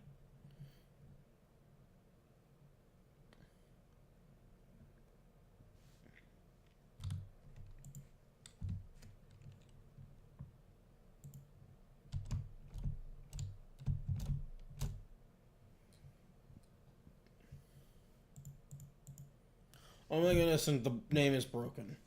Fuck. I mean, I don't think it matters because I'm not using anything that checks for the name. I check the fucking metadata.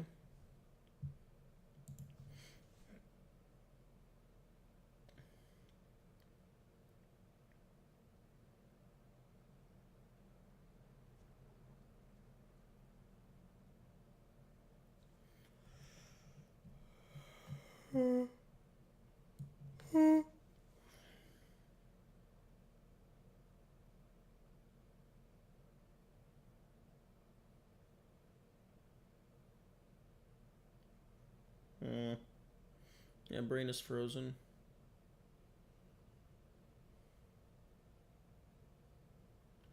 I might be hungry, but I did eat a little bit. I might be thirsty. Give me my water.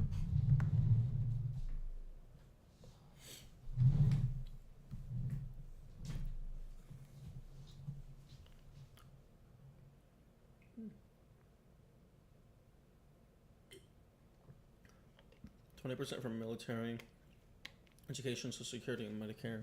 6 for debt. That can't be accurate. There is absolutely no shot that the education budget is equivalent to the military budget. If the education budget was equivalent to the military budget, we would have the smartest people on the planet constantly.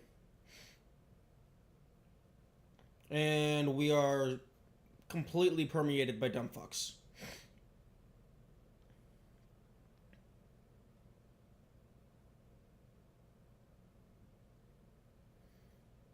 Hello, Tried. Good morning.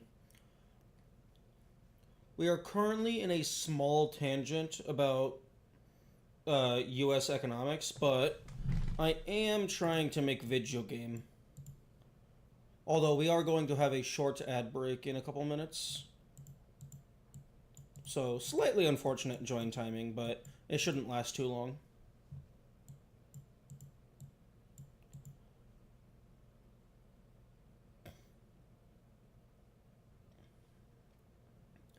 Indoctrinating kids is quite expensive.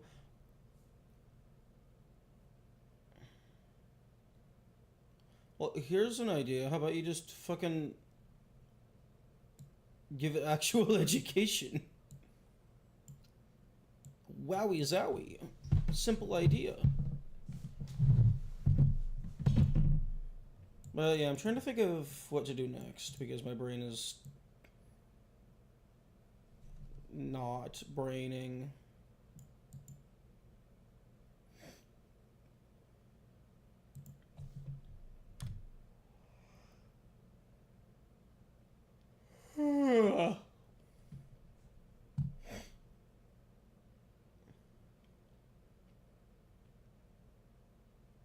Kids don't get taught to read properly anymore.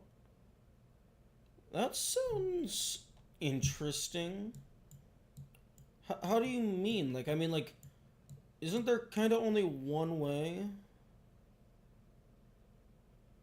Read by words? Rather than... What? What the...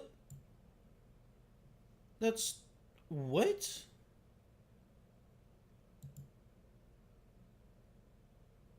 I mean, like... I guess that could maybe work for something like Chinese, where, like, I think it's, like, they have entire words that are a single character. But, like... No. If you're trying to memorize individual words, you're gonna have fucking thousands and thousands and thousands of things, rather than just learning the 26 letters and how they interact. You should be learning a dynamic system rather than just a static system.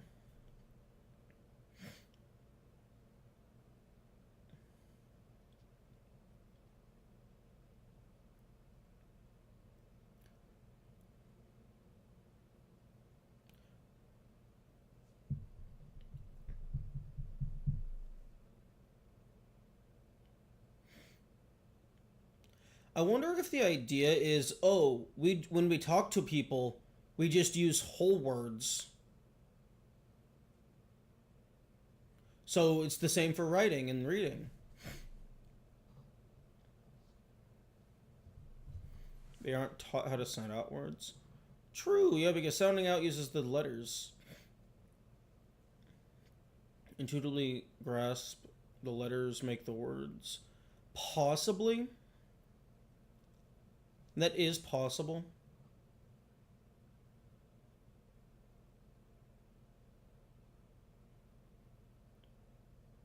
But I mean, like, if you're intentionally encouraging a certain way, that might end up discouraging intuitiveness.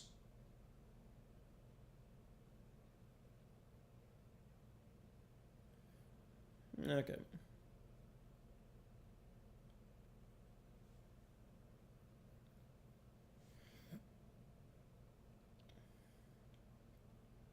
Literacy ranks taking in the US. I'm not surprised. Seems like I got out just on the nick of time. Like I left school like right before the Chromebook era.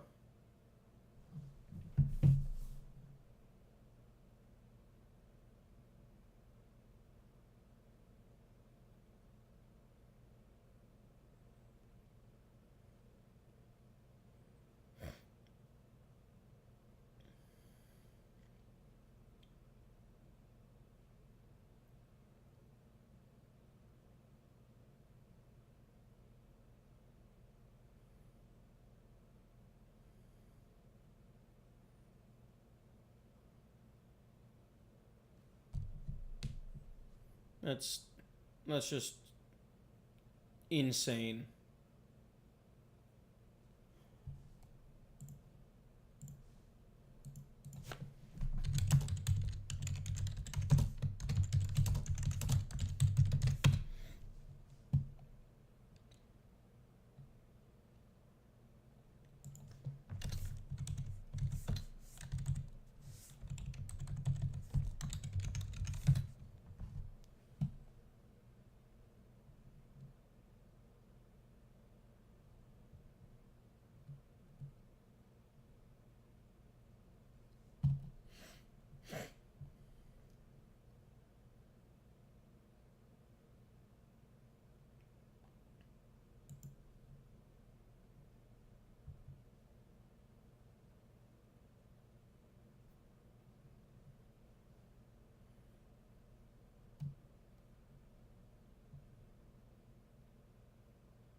Are you just learning Godot currently, or is this a long-term project? I am currently. This is more or less just learning.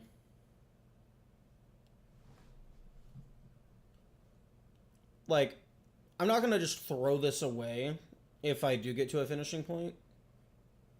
Like, I'll probably just release it on H or something.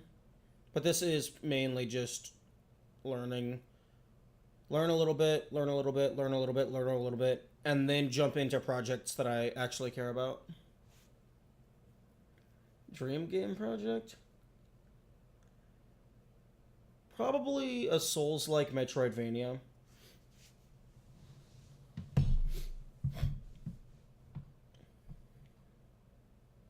Because those are like my two favorite genres at the moment.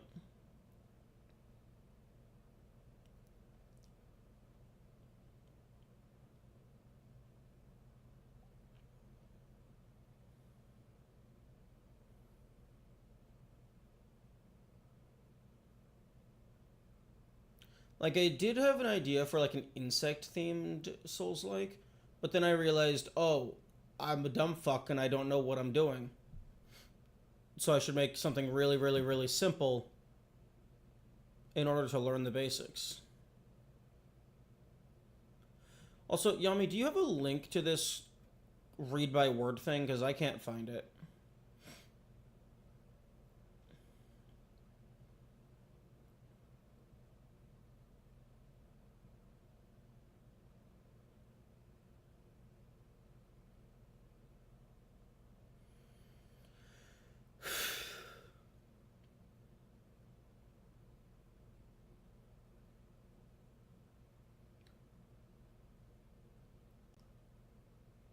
Ooh, a foot pedal for push to speak would be kind of nice.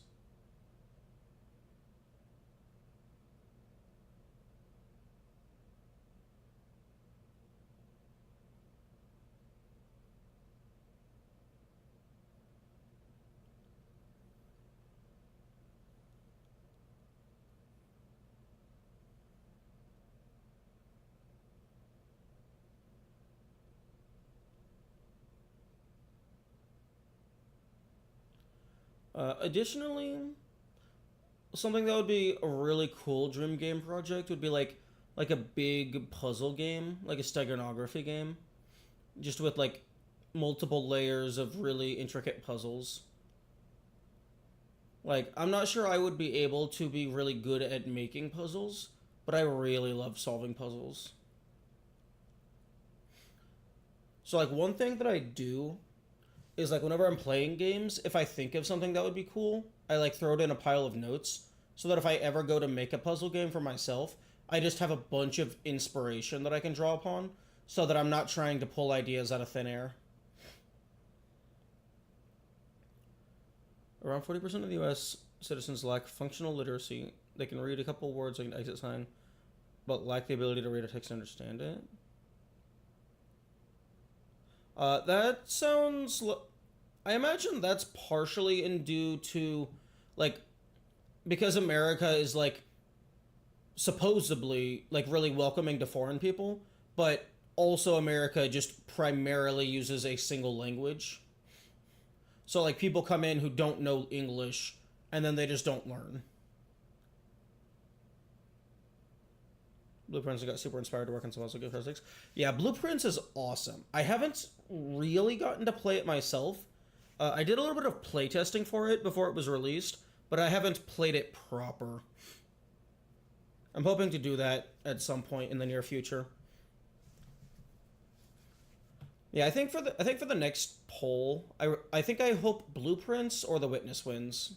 I think those are the two that I'm the most excited for.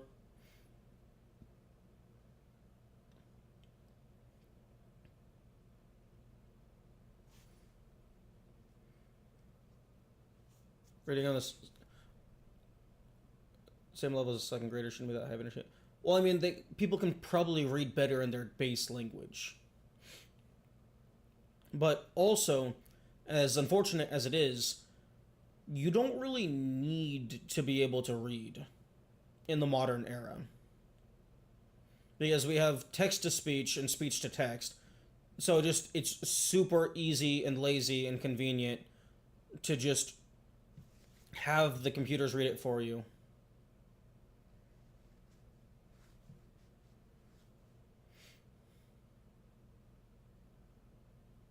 And like you don't even really need the ability to write because like I imagine 99% of text that is created is done via keyboard nowadays. Like really the only time I ever physically write with like a pencil is if I'm just giving myself notes. And then I shove it in my pocket.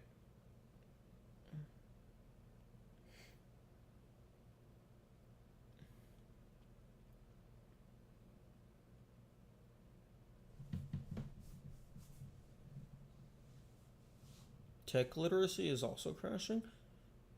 That seems super odd. Although, that also depends on how you define tech literacy. Because there's like multiple levels of that. Like, I imagine the average person can like easily find their way around a smartphone.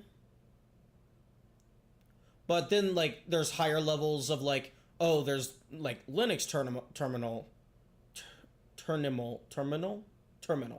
The M is first. And then like coding and then like building a computer. Like I imagine the average person isn't building a computer. But like the current modern generations are probably fairly well equipped to handle phones and stuff.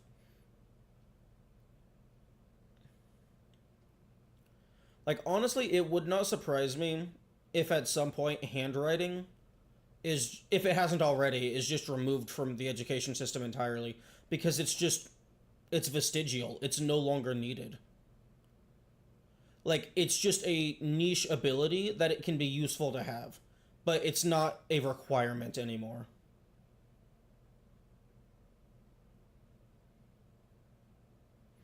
Which is kind of wild to think about.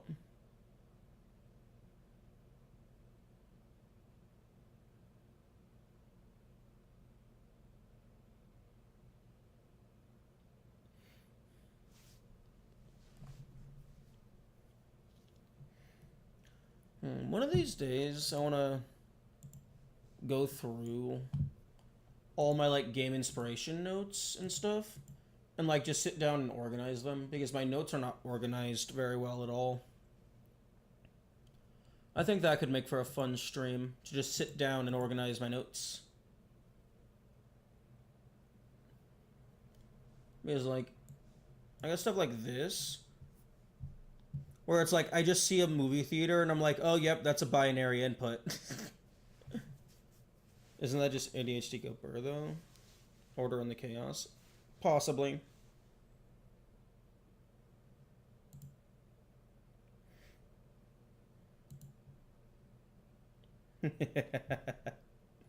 That was a recent one. That was a funny idea. Although not sure how you would do that unless it's just like knowing weak damage types and stuff. I guess like maybe you could read books and that would tell you what certain enemies are weak against.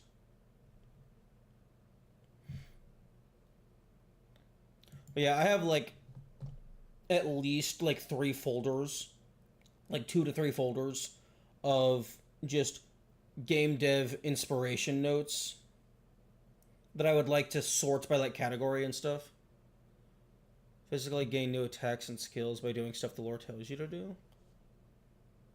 Ooh, I have no clue what it was called, but there was apparently a DS game a while back where it was like a magic dueling game, but in order to cast the spell, you had to physically draw the symbol. So maybe what if there was something like that, but like you studied books in order to actually you had to learn the spells. It doesn't just unlock it in a casting menu. So if you want to cast a spell, you have to actually know what it is. And arbitrary input sequences. Yeah. Stuff like that. Although for the DS one, you like drew it on the touchscreen. It's just cheat codes the game.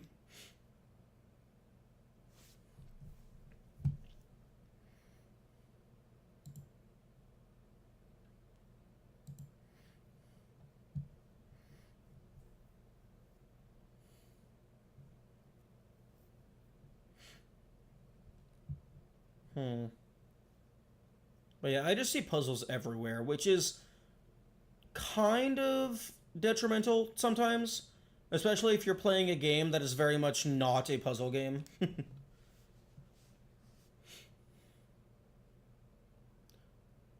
Because it's just like the patterns. The patterns are everywhere. And it's like, no, it's just a chair. The puzzle worms are eating the mushroom alive. Yes, indeed. Ugh. Yeah, after Prey, I definitely need to play a puzzle game to get my fix.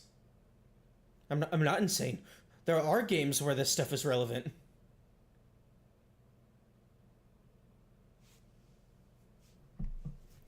Although I think when I do end up going through and sorting this stuff, I think I'm gonna have this one like this one is mostly empty right now. I'll have this be my new main one, and then I'll just slowly drag stuff in because there's probably a couple ideas that I'm like, oh, that's really clever.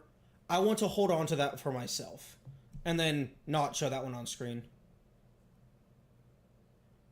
Haven't you already been treating Prey like a puzzle game anyway? Oh, yeah, no, I was messing around with some of the interactions. Because it has some puzzles, kind of. Factorial win. I mean, it's on the list to get to eventually.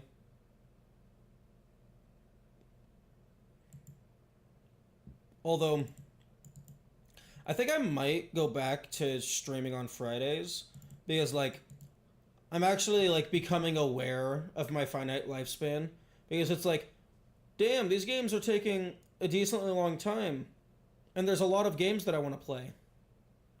I need to be playing more than 2 days a week.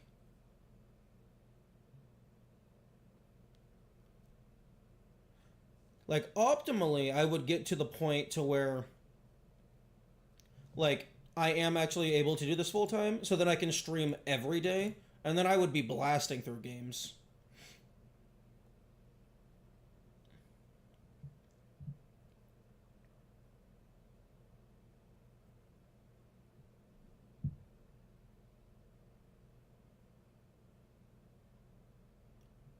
Withdrawal symptoms from gaming? I don't know if it's withdrawal. It's just more so like there's a lot of things on my list, and I'm going through the list very slow. Like right now in Prey, like I want to get to the no inventory challenge run because that's super interesting to me. But like I have some achievements and busy work that I got to get through first. I mean, like I guess I don't have to. Like they don't interest me as much, so I could just skip them.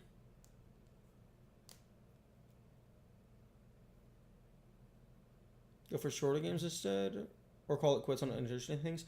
I think I might start skipping things that I don't find interesting, because I care more about enjoying playing the game rather than filling out the checklist.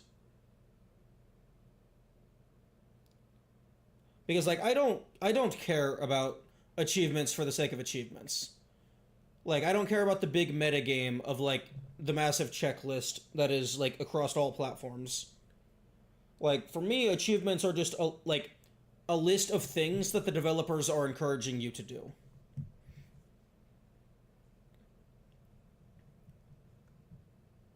No.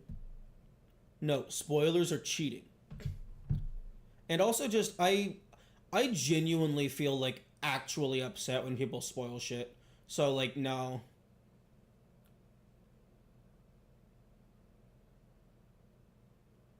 Like it would just be so I would just feel so shitty and like so unsatisfied if I'm like, "Okay, well what's the answer?"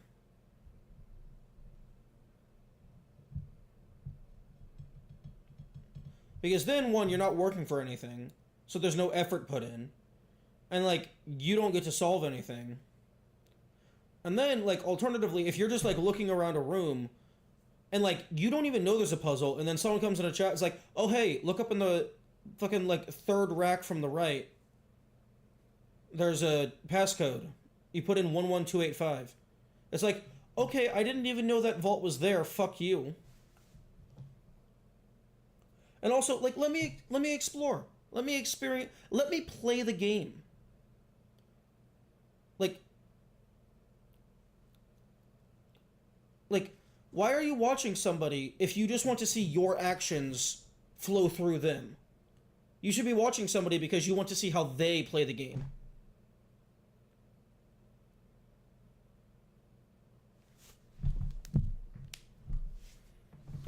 Okay, mini rant over. More so in reference to getting achievements in New Game Plus. Harder to burn out on getting the achievements in 50 runs if you know you can get them in like 3 if you plan better. Yeah, that's fair.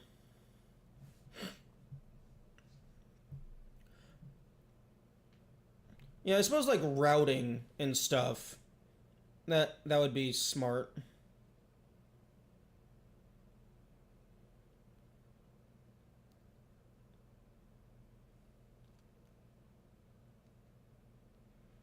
I want to play Subnautica at some point.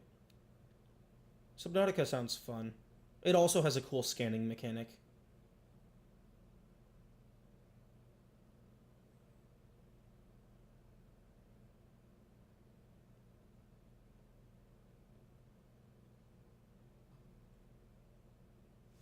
Also, this could dorelate to on or off.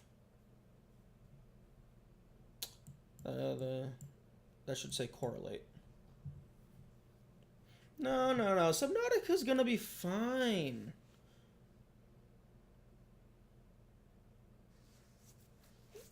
5,000 hours. Yeah, no, I don't. I've seen a little bit of Subnautica, and I know a little bit of the lore, but like the map does feel very big from like the periodic stuff that I've seen.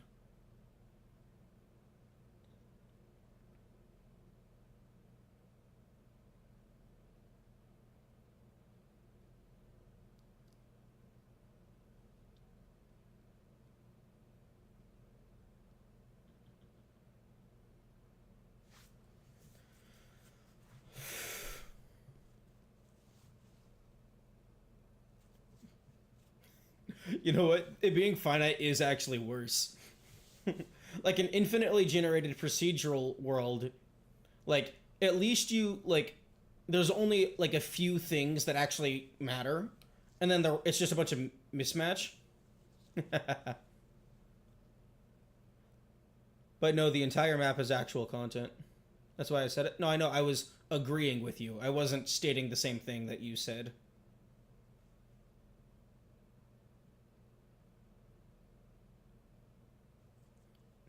Don't worry, I'll find everything.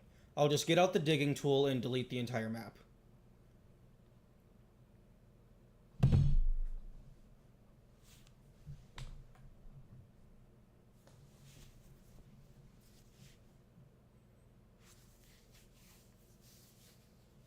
Digging tool? I'm pretty sure Subnautica has terraforming. Because, like, it makes it easier for the base building mechanics. Unless that was a mod.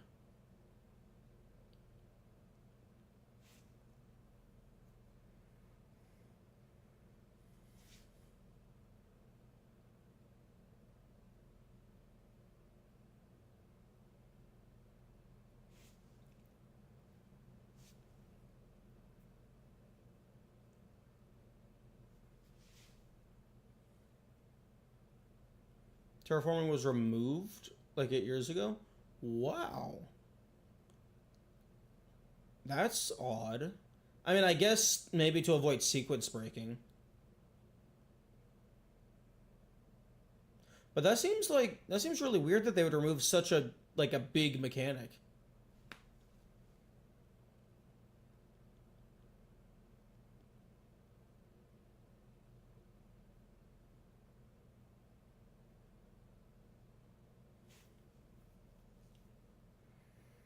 It was removed because it wasn't very polished and buggy. Yeah, I suppose that's fair.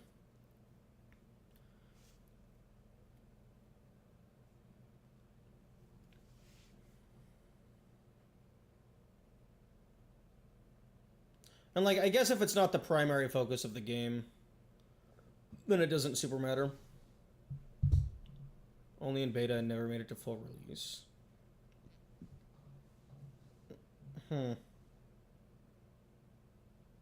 Was it in beta for a while? Because I remember watching videos where people were using it.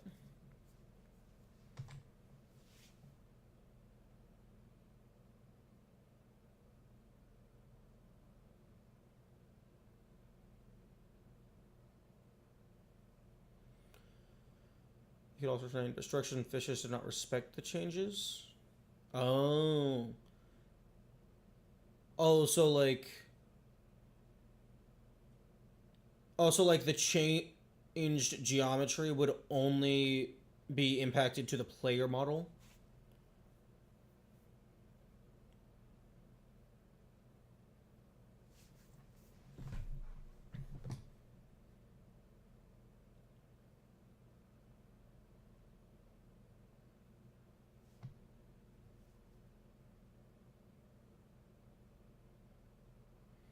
Any embedded structure would just float fixed in space. Well, the naturally generating structures not falling according to gravity makes sense because that would be just a very big, impactful thing. But it is very odd that the like entity AI would not account for it.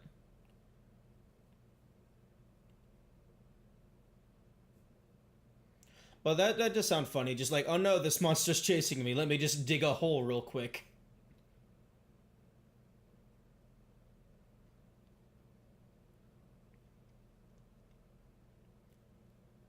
But yeah, no, like with the that game's gonna take 5,000 hours. Like if I'm streaming more days, then that's gonna allow me to get through it faster.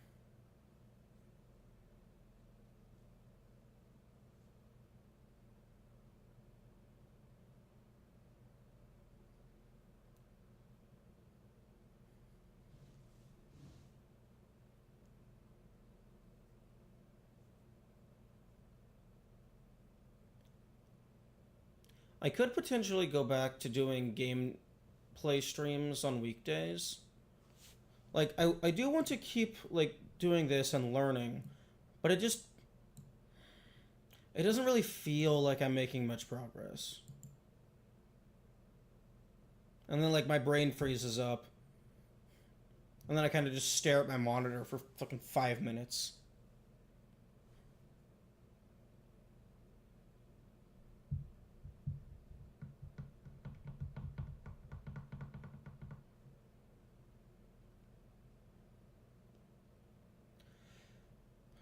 Like honestly, like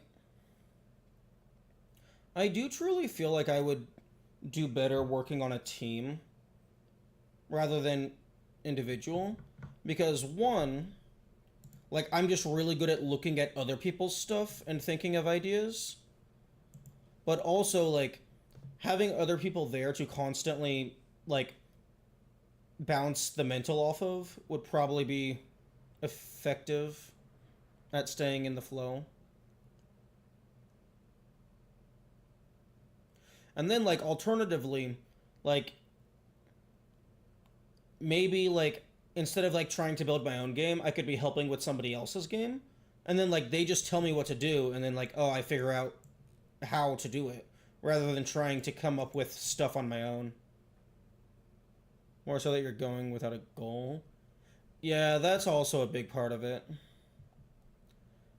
Because like trying to think of a destination from nothing is surprisingly difficult.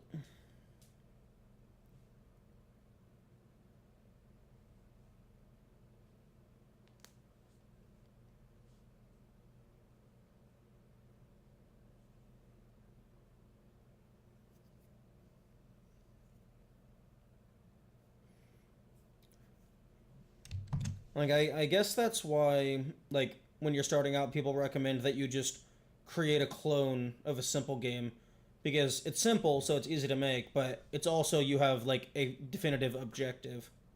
It's like, "Oh, just make Pong. Oh, just make Mario." And GDD is documenting defining what you want early on and not deviating is important. Yeah.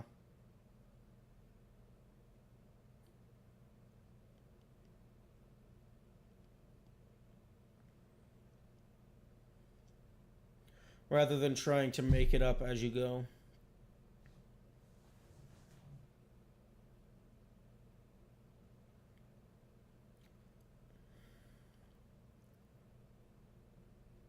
Because like I don't know. I feel like I typically feel like I'm good at thinking of ideas, but then like in the moment it's like, "Oh, brain no brain."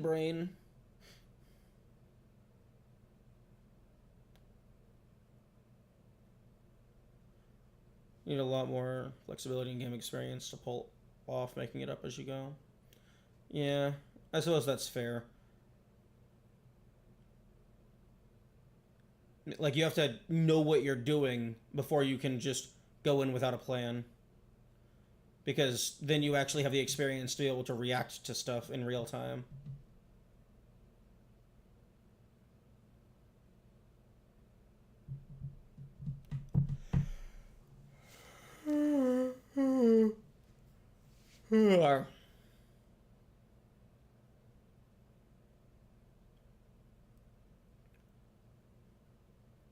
I'm useful to the team. I'm gonna be the ideas guy. Well, I mean, I'm not meaning that like ideas is all there is. I'm just saying like when I'm not game deving, I'm like really good at thinking of ideas. But then like here, fucking all the ideas are just they don't exist. Goodbye.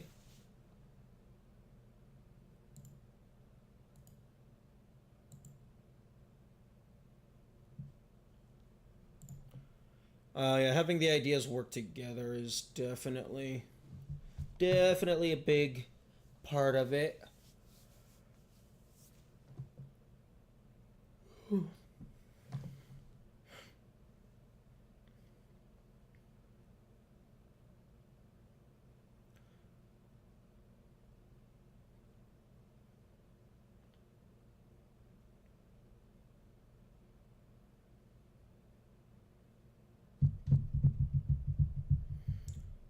Like, I guess maybe one thing you could do is just build the world as a whole, and then just like before you program anything, and just decide what all of the main mechanics are going to be. Like, I think that's what TC did for Hollow Knight. Like, they had like multiple iterations of the world map.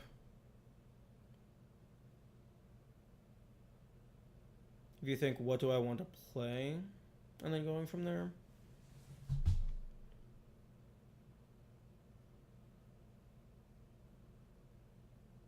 Well, I mean, this I'm imagining is just like simple flash game where it's just like, oh, 3 optional collectibles, finish the level, and then there's 16 levels. Just short, simple, nothing too complex. Like, I guess even fucking like Jelly Escape, which is like a really good flash game. It's just simple platformer. It it has like basically a single enemy type with 3 speed variations, and then like door and lever mechanic. Like, nothing insane. It's super simple. Just make the levels.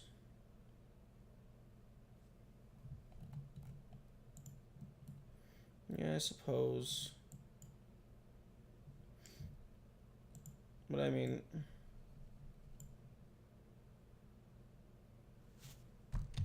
fuck.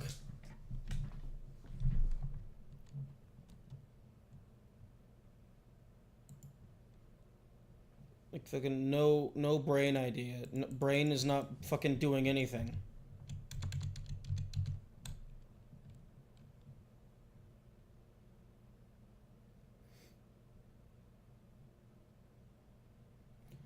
Also doesn't help that I only have like a single tile type.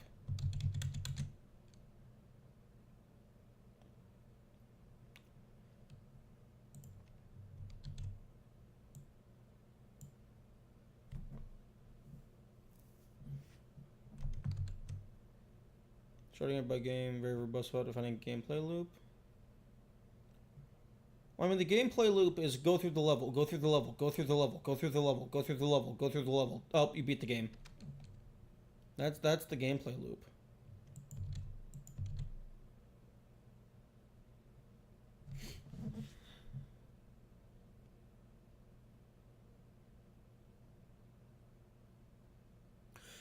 It also, like, one thing that I feel like having my headphones on without audio, that's just putting like weight on my head and neck, and then also like has like the internal ringing of like the seashell effect.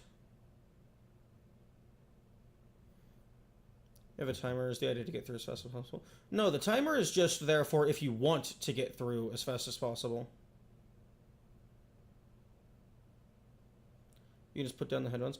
Yeah, I mainly just have the headphones so that I have the audio notification for when the ads start to play. Like, I guess I could change that to my primary speakers. But then, like, anytime it happens, it'll also be, like, put through the microphone. But I suppose that doesn't matter. But then, like, if something else happens to have an audio notification, it'll go through the microphone. But actually, in retrospect, nothing has audio notifications for a while. Oh, and now I can actually hear my own voice in full. So the headphones aren't muffling that, so that's interesting.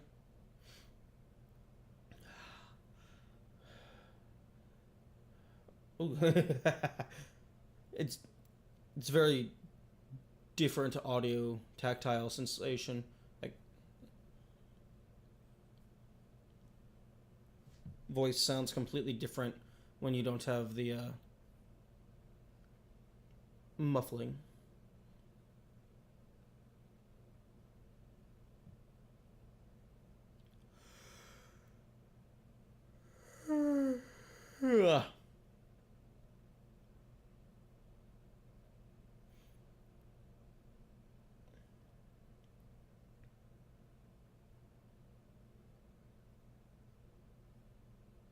But yeah, as for the timer, like I don't necessarily know if like oh the idea is to go as fast as possible. I just want to include an in-game speedrun timer just for anyone who is interested in that.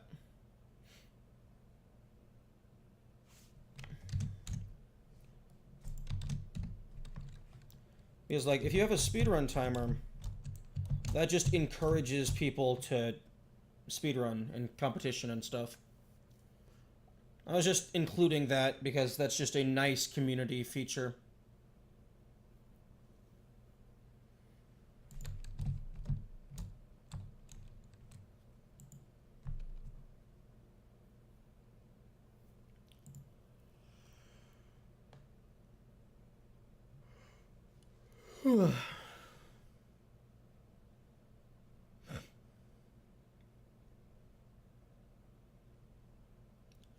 Yeah, I can definitely see level design being annoying.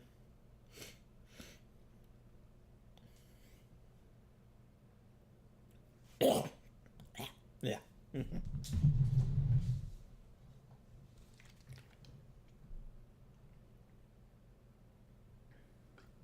Like, it's much easier to think of individual mechanics rather than trying to actually make terrain to complement those mechanics.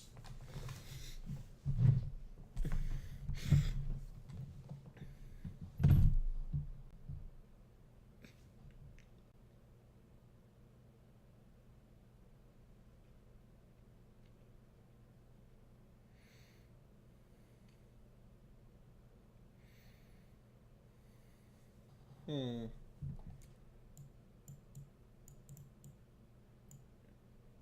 Would a line break constitute as text? I mean, it doesn't have an actual character. Or it doesn't have a, like, letter visible.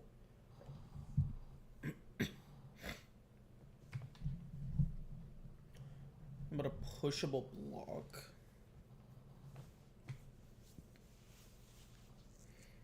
Hmm. Well, I mean, if we have a pushable block, then we maybe want a button that the block can hold it down. Line break as a character? Yes, but would it be considered text? I don't know if that would have its own definition.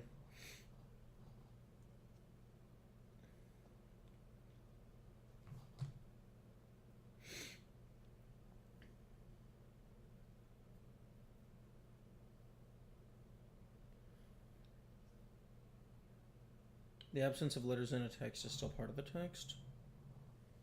Otherwise, it would just be this. Yeah, I can see that. I guess I was just imagining text being like the visible characters. Because, like, if you're writing in like a book or something, the quote unquote line break is just you moving your hand down. That's not actually one of the things you're writing down.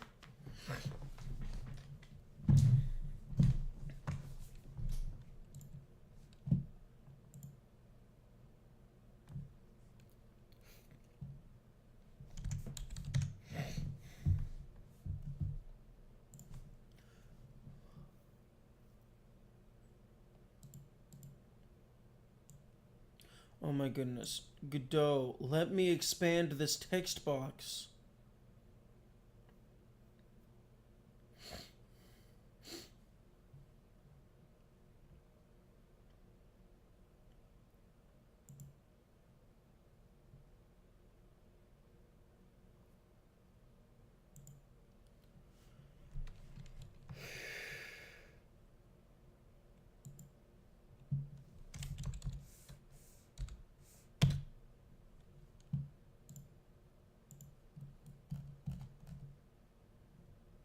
Make it a soft body. I don't know if I want to make it a soft body. Because then it's gonna be wibbling and wobbling, and like you won't be able to stand on it to use it as like a platform. Poo and chili.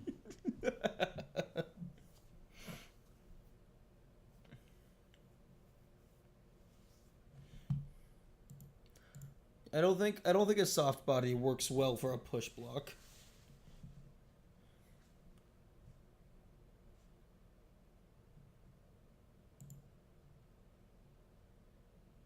You can define how soft it is.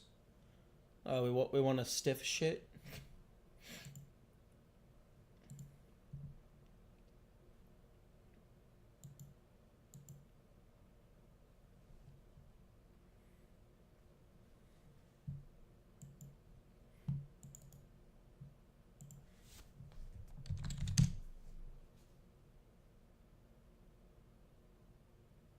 Why do we not have a soft body 2D?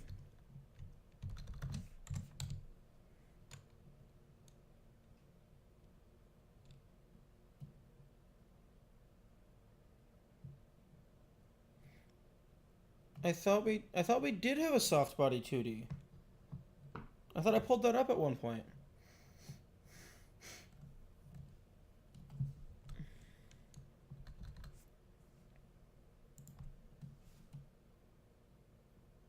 We have bone 2D.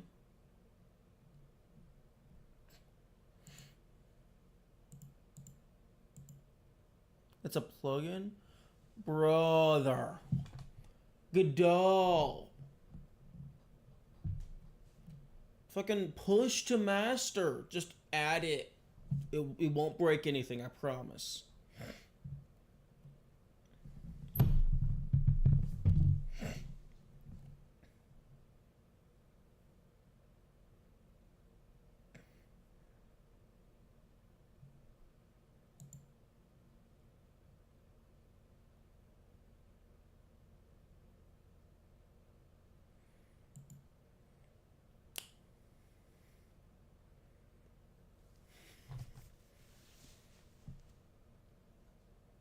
For the chink, deck for the chink.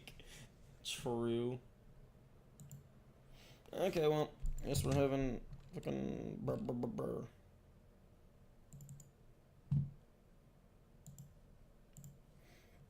Okay.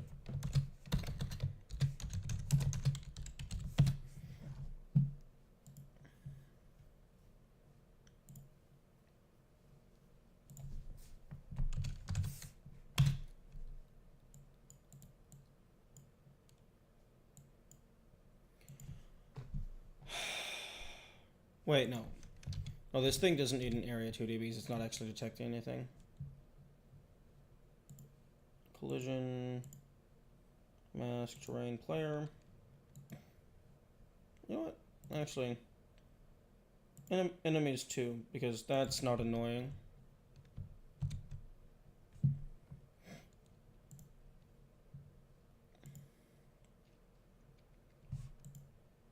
Wait a minute, hang on.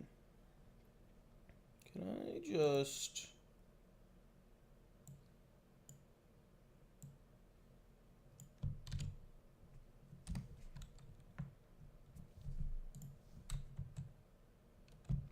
Ah.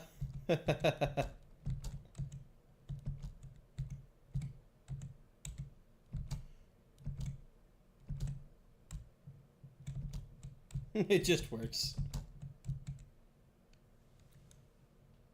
90 degrees offset from the direction you push it in? Well, I mean... Oh, it's gone. That would work in a... Like a Sakopan? The fucking block pushing game? That would be an interesting thing. Something that doesn't move in the orientation that you push it.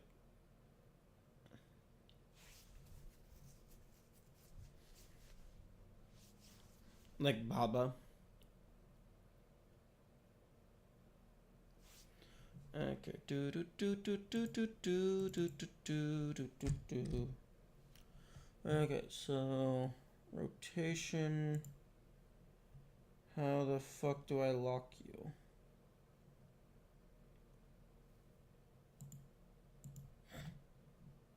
I do not want you to be able to rotate along the Z. Lock rotation.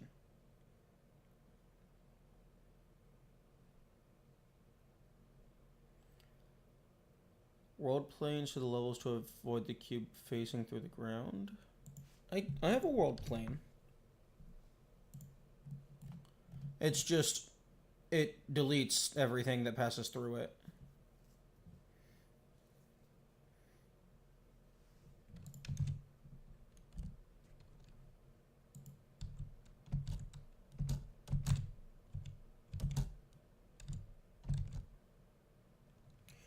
Why is the player not landing on it?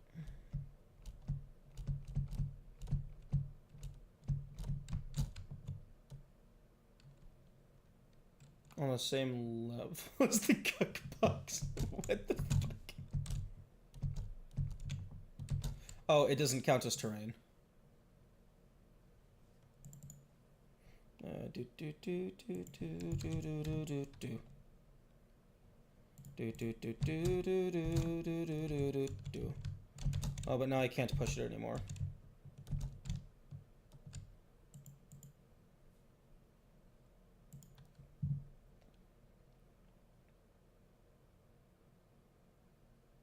Fuck.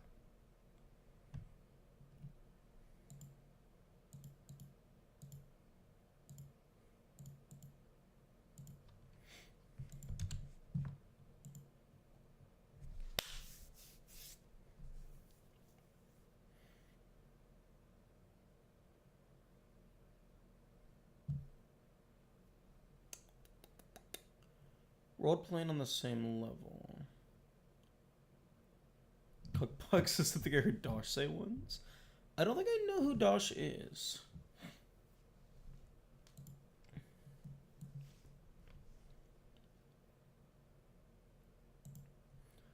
Okay, what do you mean by the Factorio YouTuber? Oh, okay. I don't watch much Factorio stuff, so that would explain why I don't know them.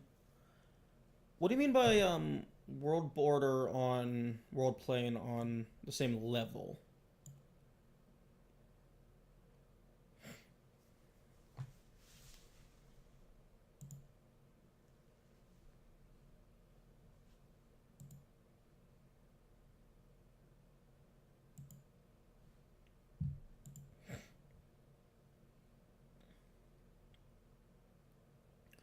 World block up.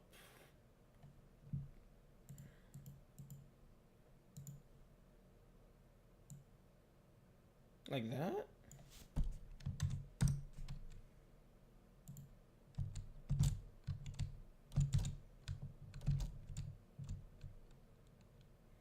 World plane has a stronger collision than blocks.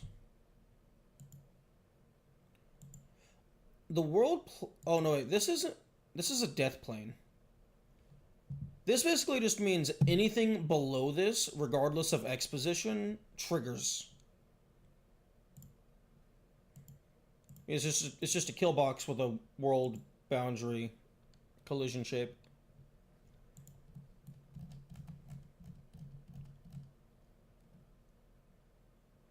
Which basically just means it's constantly checking the fucking compared against the normal.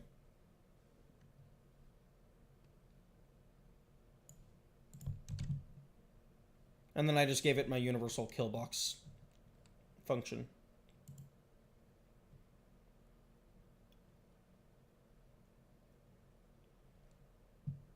World boundary that is colliding and not killing.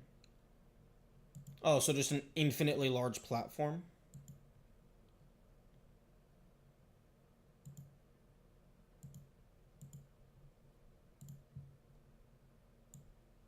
Because this was meant to be like a failsafe for if you clipped out of the map.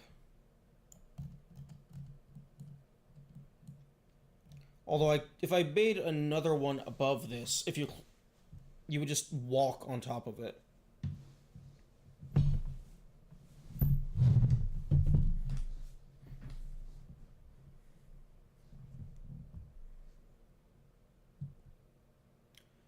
A world plane has a stronger collision because it doesn't care about speed or anything. It just always sets the position to be above, no matter what, as opposed to physics objects which can phase and squeeze.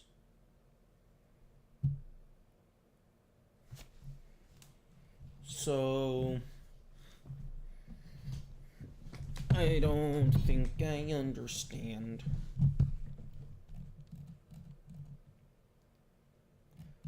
Like, basically just like a trigger down here, so if the block falls out, it just teleports it back up.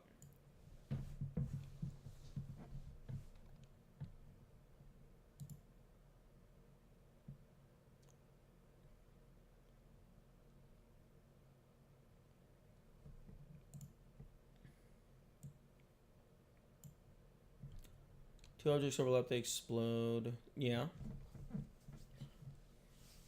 Because they're like pushing against each other and stuff. World plane. Why is that? Because it cannot be affected. Well, I mean, the world plane doesn't move because it doesn't have physics.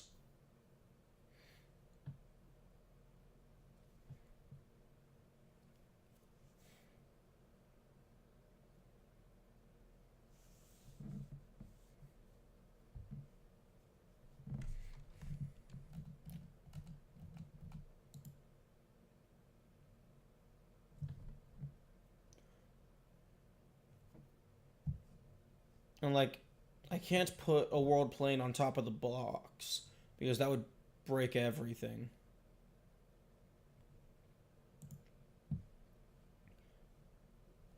Like, if I add another collision shape and make that a world boundary.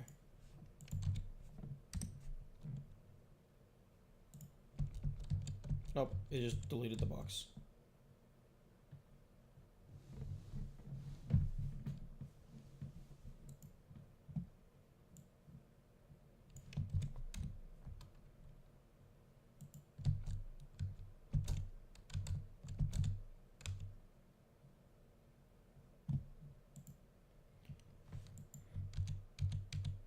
Oh, no, no, no. The issue wasn't that I pushed the block through previously. The issue was that I wasn't able to stand on top of it.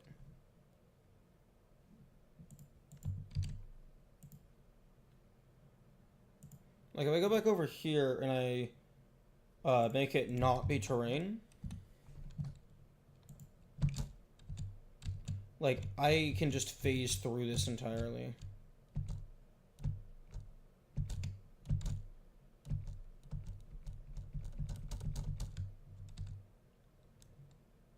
I did fall through the floor for it. Yeah, that happened once, which means it's an issue that needs to be dealt with.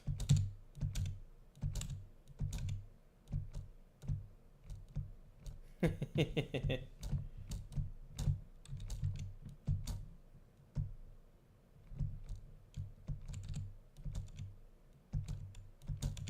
like, the idea is that I can push it and then jump on top of it.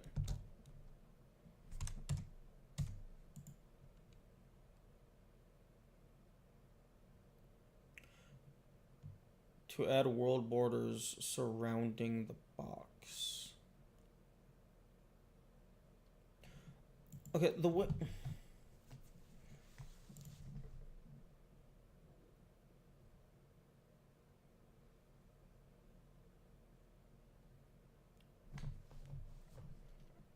I don't see how that would do anything.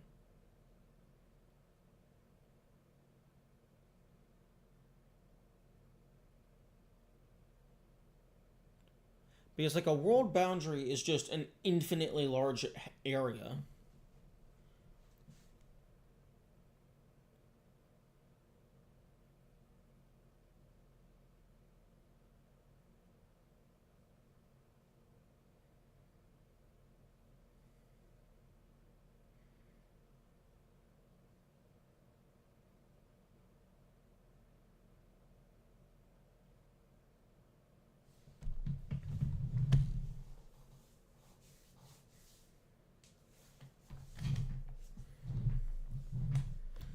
What do you mean by implementation defined?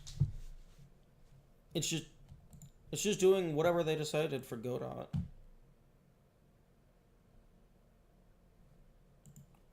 Although I don't know why setting this to terrain is preventing it from... It's harder to make an infinite area than just say... Well, no, that's an infinite area. You're just comparing, is this behind the normal? infinite because it's any point behind the normal.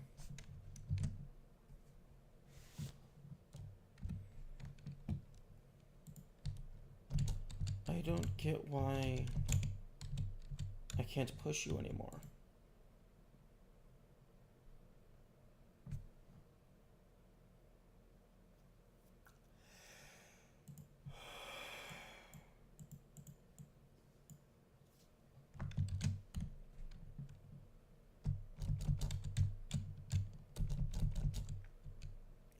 If the world boundary goes through physics calculations, it needs to be a properly defined object with infinite length.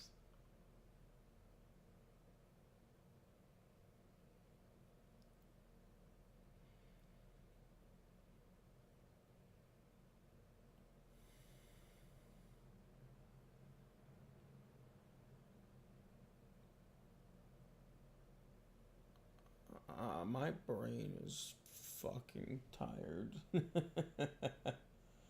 I'm like half following that. Why am I always so fucking tired during game dev streams? It's kind of bullshit. Not gonna lie.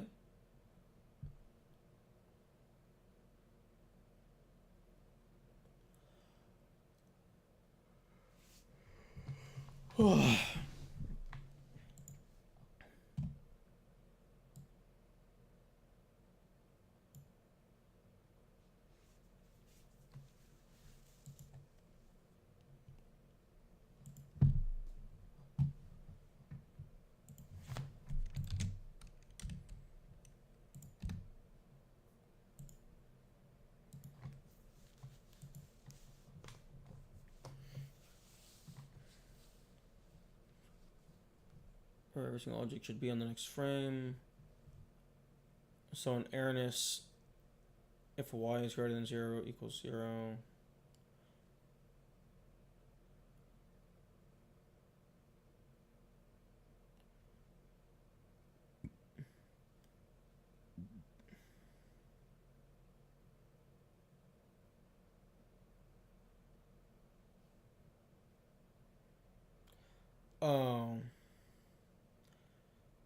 So in order to quote unquote push against it, it has to like actually be a physical thing.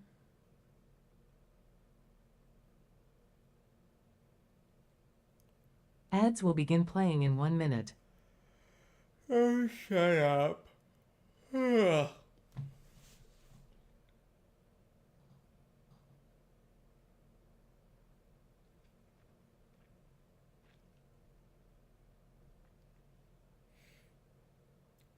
Fuck, I kind of want to go back to sleep, but I think I got enough sleep today.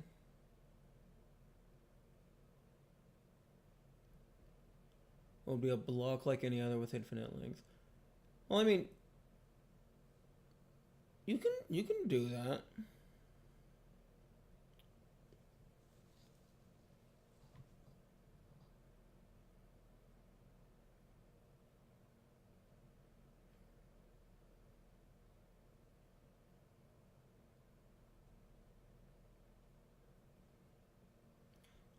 Although defining the orientation to push shit out might be a little. No, because you just push it out along the normal.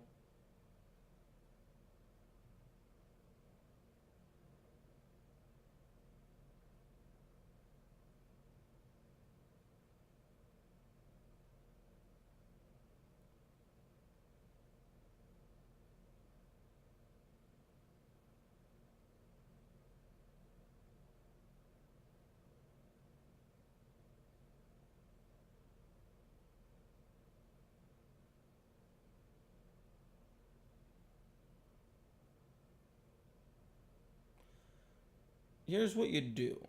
If you want it to be a physics object, you make it a small block, and then if there is any object that happens to be past its point of reference, you just dynamically change Ads are it to now be big playing. enough.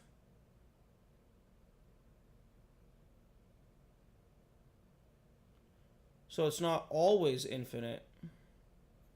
It's just conditionally large enough.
Yeah, I think I'm gonna call it a little bit early. I did stand out in the heat for a little bit yesterday, so maybe I needed more sleep than anticipated.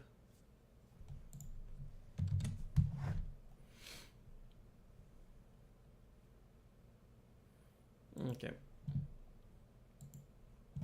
We will solve the block tomorrow. Farewell. Have good days.